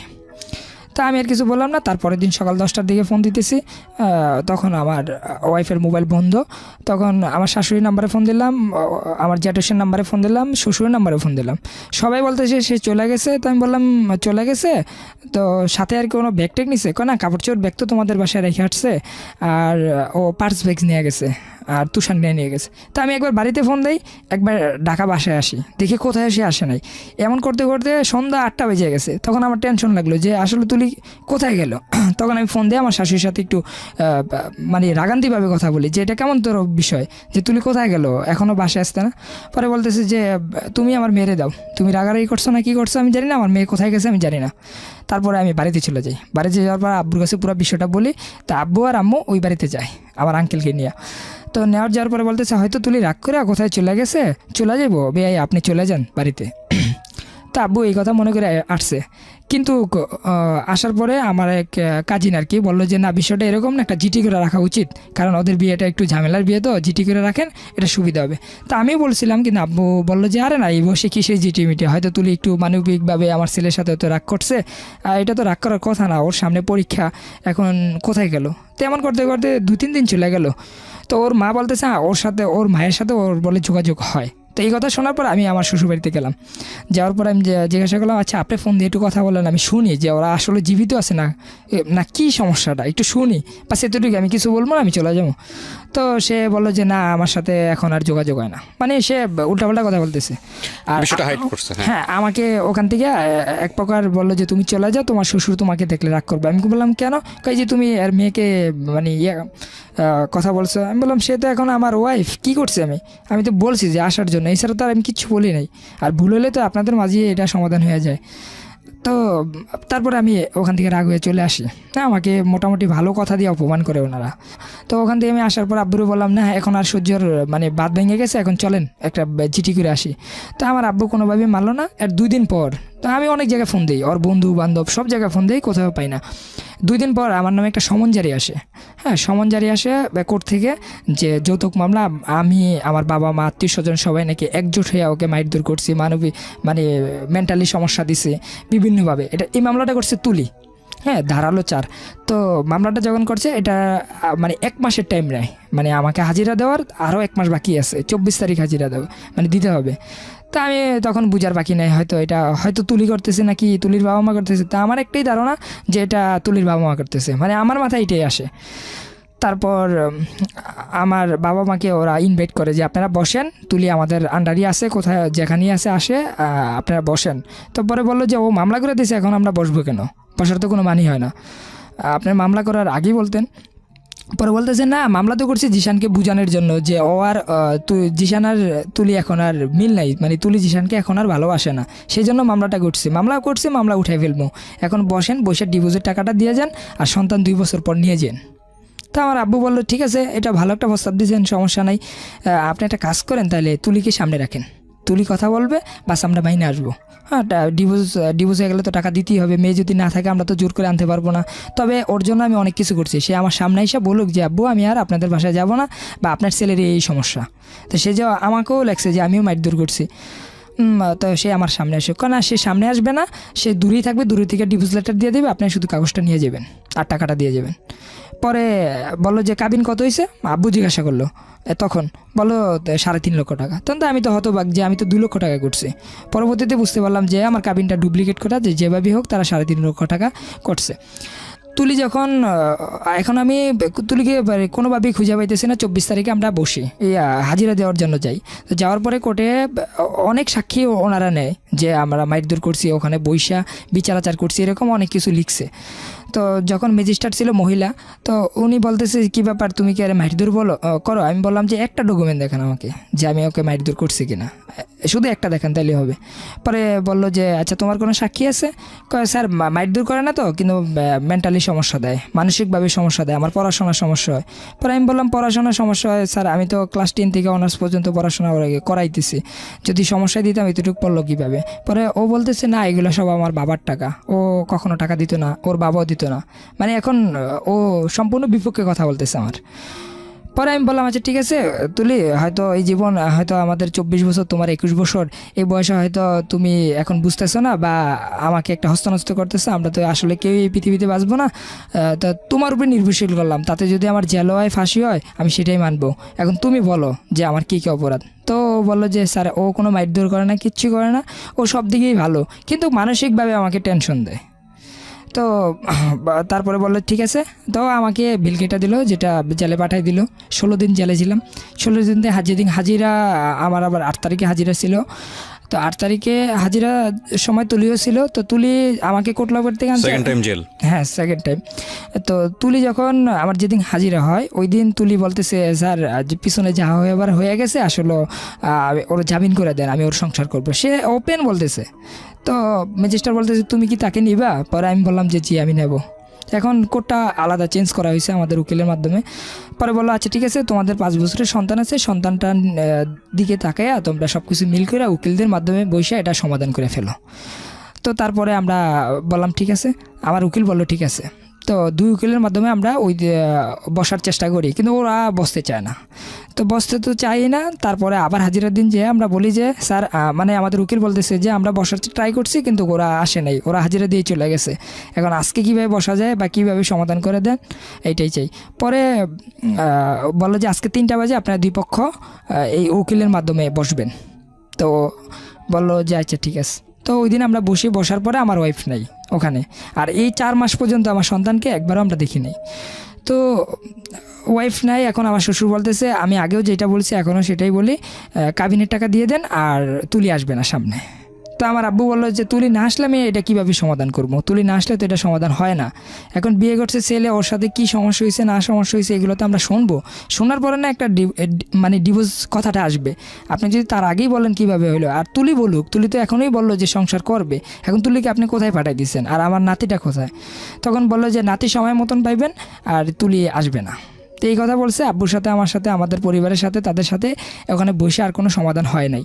তো সমাধান হওয়ার পরে আমরা ওখান থেকে উঠে আসার পরে আমরা মানে ওখানে আবার একটা কথা বলে যে আমার শ্বশুর বলতেছে সন্তান ভরণ পোষণ কিন্তু ওরই দিতে হবে, তো সেই ক্ষেত্রে 2-3 হাজার টাকা করে প্রতি মাসে আমাকে দিবেন। তো আমাদের উকিল বলতেছে না, আমরা হাতে হাতে কোনো টাকা দেবো না, আমরা সরাসরি মানে কোর্টের মাধ্যমে এটা সমাধান করব। এই পর্যন্ত বইলা উঠা মানে ওখান থেকে উঠছে। এখন আমার হাজিরা 26 তারিখে। তো ওখানে গেলে মানে কি হবে সেটা এখনও বলতে পারতেছি না। তবে এর মাঝে আমি নিজে ব্যক্তিগতভাবে উকিলদের সাথে যোগাযোগ করার পর যে আমার সন্তানটা আমি কীভাবে দেখি, হোক ডিভোর্স অথবা যেটা মনে সেটাই হোক, কিন্তু আমি তুলিকে চাই। হ্যাঁ, আমি যদি তুলি না আসে আমার তো কিচ্ছু করার নাই, কিন্তু আমার সন্তানটা আমি কীভাবে দেখবো বা ওর সাথে কীভাবে যোগাযোগ করব। তখন সে বললো যে তুমি একটা মামলা করতে পারো তোমার সন্তান দেখার জন্য। তখন আমি সেটা করি যে আমার সন্তান দেখার জন্য আমি কিভাবে যা যা দরকার আর কি উকিলদের মাধ্যমে আমি একটা মামলা করি। তো ওই মামলাটা মানে উঠবে 26 তারিখে। তুলি যখন আসবে তুলিকে বলে দিব যে তোমার সন্তানকে নিয়ে তুমি কোর্টে আসো। আর তুলি যদি কি বলে সেটা হলো মেন বিষয়। তুলি গতবারও বলছিল যে সংসার করবে, এখন বাকিটা আল্লাহ ভালো জানে যে কি হয়। এই হচ্ছে আপনার গল্প। জি। কেন বললেন এই গল্পটা? এই গল্পটা শুধুমাত্র বলার জন্য আসছে আমার সন্তান যখন বড় হবে, হ্যাঁ, সে যেমন এখন তো সবাই জানে যে আমি হয়তো ভুল করছি, অনেক ভুল করছি, হ্যাঁ, কিন্তু আমি কিন্তু আসলে ওরকমভাবে আমি চাই নাই যে একটা সংসার নষ্ট হয়ে যাক বা নষ্ট হওয়ার কোনো কাজগুলো আমার মনে হয় না যে আমি করছি। দেখেন, প্রথম কথা হচ্ছে কি, আপনাদের সংসার নষ্ট হোক এটা যদি আপনারা না চান, তাহলে এখানে বাকি যে বিষয়গুলো নিয়ে আপনি কথা বলেছেন সে বিষয়গুলো একেবারেই প্রয়োজন নাই, মানে মুখ্য না। প্রথম কথা হচ্ছে একটা আমাদের এই একটা বড় সমস্যা, যখন আমরা একমাত্র সিক্রেটস অনুষ্ঠানে এটা হয়, একটু ডিফারেন্ট টাইপ অফ স্টোরি, যখন মানুষ ওখানে নিজের ভুল বলতে আসে তখন শুধু ভুলই বলে। এছাড়া জীবন গল্পের ক্ষেত্রে আমরা যেটা দেখি যে অলওয়েজ একজন মানুষ যখন বলছে সে নিজেকে প্রমাণ করছে আমি ভিকটিম, আমার কোনো দোষ নাই। সো আপনার ক্ষেত্রেও জিনিসটা সেটাই হয়েছে। আপনি আগাগোড়া যেটা বলেছেন সেটা হচ্ছে আপনি ভিকটিম, আপনার কোনো দোষ নাই। তুলিকে কিছুটা সেভ করেছেন, ওর বাবা মাকে দোষ দিয়েছেন এবং শেষ পর্যন্ত তুলির সাথে আপনি সংসার করতে চান, এটাই হচ্ছে মূল কথা। আপনি যেহেতু সংসার করতে চান সেটা খুব ভালো আমি মনে করি। আপনার স্ত্রী যদি সংসার করতে চায়, আর বিষয়টা যেহেতু কোর্টের বিচারাধীন অবস্থায় আছে, সুতরাং মহামান্য আদালত যে সিদ্ধান্ত নেবে সেটাই সিদ্ধান্ত, এখানে আমাদের কিছুই বলার নেই। আমি শুধু একটা জিনিস একটু বলতে পারি, সেটা হচ্ছে পুরো গল্পের প্রেক্ষাপট থেকে যদি গল্পটাকে মূল্যায়ন করি, তাহলে আমার কাছে কেন জানি মনে হয়, এটা আমার ব্যক্তিগত অভিমত, আমি যারা লিসনার যারা শুনছেন তাদেরও ব্যক্তিগত অভিমত থাকতে পারে, সেই জায়গাটা থেকে বলবো যে আমার এই গল্পে আপনি যে কথাগুলো বলেছেন নিজেকে এক ধরনের সাফাই করে, আপনি পুরোপুরি সাধু, এটা আমি বিশ্বাস করি না। প্রথম কথা হচ্ছে এটা, আপনি যদি পুরোপুরি সাধু হতেন তাহলে আপনার স্ত্রী কোর্ট পর্যন্ত যেত না, ঠিক আছে, এবং আপনার স্ত্রী মামলা মোকদ্দমা পর্যন্ত যেত না, এত বছর সংসারও করতো না। আর দ্বিতীয় কথা হচ্ছে আপনার হাত ধরে বের হয়ে আসার পরে এত বড় রিস্ক নিয়ে এত ভালোবেসে আবার এইরকম একটা জায়গায় এসে যেত না। সুতরাং আপনার মধ্যে অবশ্যই সমস্যা আছে, এটা হচ্ছে একদম অ্যাজাম্পশন। এর বাইরেও পৃথিবীতে অনেক কিছু ঘটে, আপনি যেটা বলছেন আপনি তার চেয়েও ভালো মানুষ হতে পারেন, বাট আমাদের নর্মাল অ্যাজাম্পশন হচ্ছে এটা, নাম্বার 1। নাম্বার 2 সেটা হচ্ছে যে এই ধরনের বিয়ে করার ক্ষেত্রে আপনি যে 2বার জেল খাটলেন, তাই না, এই ধরনের বিয়ে করার ক্ষেত্রে আমার মনে হয় আমাদের যারা আজকে জীবন গল্পটা শুনেছেন, লিসনার যারা আছেন, তারা একটু চিন্তা করতে পারেন যে বিয়ে ব্যাপারটা আসলে দুটো পরিবারের বন্ধন। একেবারে পরিবারকে সাইড করে দিয়ে একটা বয়স, আপনি তো মেয়েটাকে বিয়ে করার আগেই একটা বোধহয় ডিভোর্স লেটার পেয়েছেন, হ্যাঁ, কি আশ্চর্য বিষয়, যে মেয়েকে বিয়ে করার আগেই ডিভোর্স লেটার পেয়ে গেল এবং সেই মেয়ে ঘরে আসলো এবং তাকে বিয়ে করার পরে তো জেল খাটলেন, বিয়ে করার পরে জেল খাটলো এবং সেখানে কাবিন ছিল না, বিয়ে করার আগে জেল খাটলো, ডিভোর্স লেটার পেলো এবং সেখানে সেই বিয়েতে আবার কাবিন ছিল না। তারপরে বিয়ে করার পরে কাবিন করলো, সে কাবিনের মধ্যে 2 নাম্বারই, আবার তারপরে সেই কাবিন নিয়ে শেষ পর্যন্ত গেল হচ্ছে যৌতুকের মামলায়। এবং টোটাল সংসার কত বছরের? 6 বছর প্লাস। 6 বছর প্লাস। আপনার বাচ্চার বয়স কত? 4.5 বছর প্লাস। তো আমি যেটা বুঝি সেটা হচ্ছে যে 6 বছরের মধ্যে অনেক কিছুই ঘটেছে যেটা ভালো কিছু না। হ্যাঁ, একটা জিনিস আমার কাছে খুব ভালো লেগেছে, যেটা সত্যি হয়ে থাকলে আমি মনে করি এটা একটা ভালো কাজ আপনি করেছেন, সেটা হচ্ছে আপনি নিজে পড়াশোনা করেছেন কলেজ লাইফ পর্যন্ত, কিন্তু আপনার স্ত্রীর পড়াটা আপনি বাদ দেননি, আপনি তাকে পড়াশোনার সুযোগ দিয়েছেন। এই পয়সাটা কে দিয়েছে আমি জানি না, এটা আপনি বলেছেন আপনি দিয়েছেন। আপনার স্ত্রী যদি এখানে থাকতো না, কিন্তু আপনার স্ত্রী যদি থাকতো তাহলে হয়তো বিষয়টা আরও ভালো হতো। আমি এখানে যিনি ওনার ওয়াইফ তুলি, তাকে বলবো যে উনি এসে একপাক্ষিকভাবে কথাগুলো বলেছেন মানেই যে আমরা এটা সম্পূর্ণ সত্য মেনে নিচ্ছি, বিষয়টি এরকম না। খুব ভালো হয় যদি আপনি নিজেও আসতে চান, আপনি যদি মনে করেন যে না আমারও কিছু বলার আছে, সেই দরজা সব সময় খোলা থাকবে, আপনি যে কোনো সময় চলে আসতে পারেন। ওনার গল্পের প্রেক্ষাপটে যদি আপনার কিছু বলার থাকে আপনি আসবেন, আমরা আপনার গল্পও প্রচার করব। এবং আমি আবারও বলছি যে ও যেটা বলল সেটাই যে সবাই বিশ্বাস করবে বিষয়টা এরকম না। আমি মনে করি এটা একটা দ্বিপাক্ষিক সমস্যা, পারিবারিক সমস্যা। কিন্তু যে জিনিসটা আপনাদের দুজনের জীবনেই ঘটেছে সেটা দুজনের জন্যই সত্য, সেটা হলো অপ্রাপ্ত বয়স্কে বিয়ে করা এবং অপ্রাপ্ত বয়স্ক অবস্থায় বিয়ে করার ফলে আপনাদের ভেতরে যেই সমস্যাগুলো হয়েছে, 2 পরিবার কেন্দ্রিক একটা মীমাংসা করতে গিয়েও শেষ পর্যন্ত সেটা করতে পারেনি, এই সমস্যাগুলো কিন্তু আপনাদের প্রত্যেকের জীবনকেই কোনো না কোনোভাবে দাগ ফেলেছে এবং এই দাগটা কোনোভাবেই মোছা যাবে না। এটা আপনাদের দুজনের জীবনেই সত্য। যেই ভুলটা যেন আমাদের লিসনার যারা শুনলেন তারা যেন না করেন। আমাদের এখানে যারা গল্প বলতে আসেন তাদেরকে জাজ করা, তাদের লাইফ নিয়ে মূল্যায়ন করা, তাদেরকে সুন্দর পথ দেখানো আমাদের উদ্দেশ্য না। তাদের গল্পটা শুনে যাতে করে যারা শুনছেন তারা যাতে কোনো ভুল না করেন, সেটাই হচ্ছে আমাদের মুখ্য উদ্দেশ্য। এবং সেখানে একজন মানুষও যদি সচেতন হয় তাহলে আমরা বলতে পারি যে আমাদের জীবন গল্প বলা সার্থক। কারণ আমরা বারবারই বলে এসেছি যে বিয়েটা হচ্ছে 2 পরিবারের বন্ধন এবং বিয়ের ব্যাপারে ক্রেজি হয়ে কোনো সিদ্ধান্ত নেওয়া উচিত না। কারণ সংসার কিন্তু একটা লম্বা জার্নি এবং এই জার্নিটা শুধু ইমোশন দিয়ে চলে না, এখানে অনেক যৌক্তিক হতে হয় এবং সেই সামর্থ্য না থাকলে হুটহাট বিয়ে করে ফেললাম, একটা রূপকথার গল্পের মতো সংসার শুরু হলো, অতঃপর তাহারা সুখে শান্তিতে বসবাস করিতে লাগিল। হ্যাঁ, বাংলা সিনেমা একটা সময় আমরা দেখতাম এরকম যে নায়ক নায়িকাকে বিয়ে করার জন্য ব্যাপক রকমের তোড়জোড় চলছে পুরো সিনেমা জুড়েই, এবং তারপরে যখন বিয়ে হলো শেষে একটা লাইন উঠলো, অতঃপর তাহারা সুখে শান্তিতে বসবাস করিতে লাগিল। তা ডাহা মিথ্যা কথা, আসলে তারপরে আসল ক্লাইম্যাক্সগুলো শুরু হয়। ঠিক আছে, তো আমার মনে হয় যে এগুলোর ক্ষেত্রে আমাদের যে ভুলগুলো, সেই ভুলগুলো যেন আমরা একটু নিজেরাই শুধরে নিতে পারি। আপনারা ভালো থাকুন, সব কিছুর ঊর্ধ্বে হলো আপনার সন্তান, এবং সে যাতে ভালো থাকে সেটা যদি আপনাদের মেলবন্ধনের মাধ্যমে হয় তাহলে খুব ভালো। আর আপনি, আবারও বলছি যে আপনি যে কথাগুলো এখানে বলে গেলেন সেগুলো আপনার একদম নিজস্ব কথা, সেটা আমাদের কাছ থেকে কেউ যদি বিশ্বাস করে তার ব্যক্তিগত বিষয়। উনি তো আপনার স্ত্রী এখনো ডিভোর্সও দেয় নাই। না, ডিভোর্স দেন। আপনার স্ত্রী যদি এখানে থাকতো তাহলে সে বলতে পারতো যে কি কারণে আজকে এই অবস্থা। সুতরাং এইসব বিষয়ে দুপক্ষেরই প্রয়োজন হয়। সুতরাং আপনার স্ত্রীর জন্য বিষয়টা ওপেন থাকলো। প্রিয় শ্রোতা, এই হচ্ছে জীবন গল্প। আজকের মতো এখানেই শেষ করছি। সবাই অনেক অনেক ভালো থাকুন। শুভরাত্রি। জীবন গল্প, জীবন নাটকের চেয়েও নাটকীয়।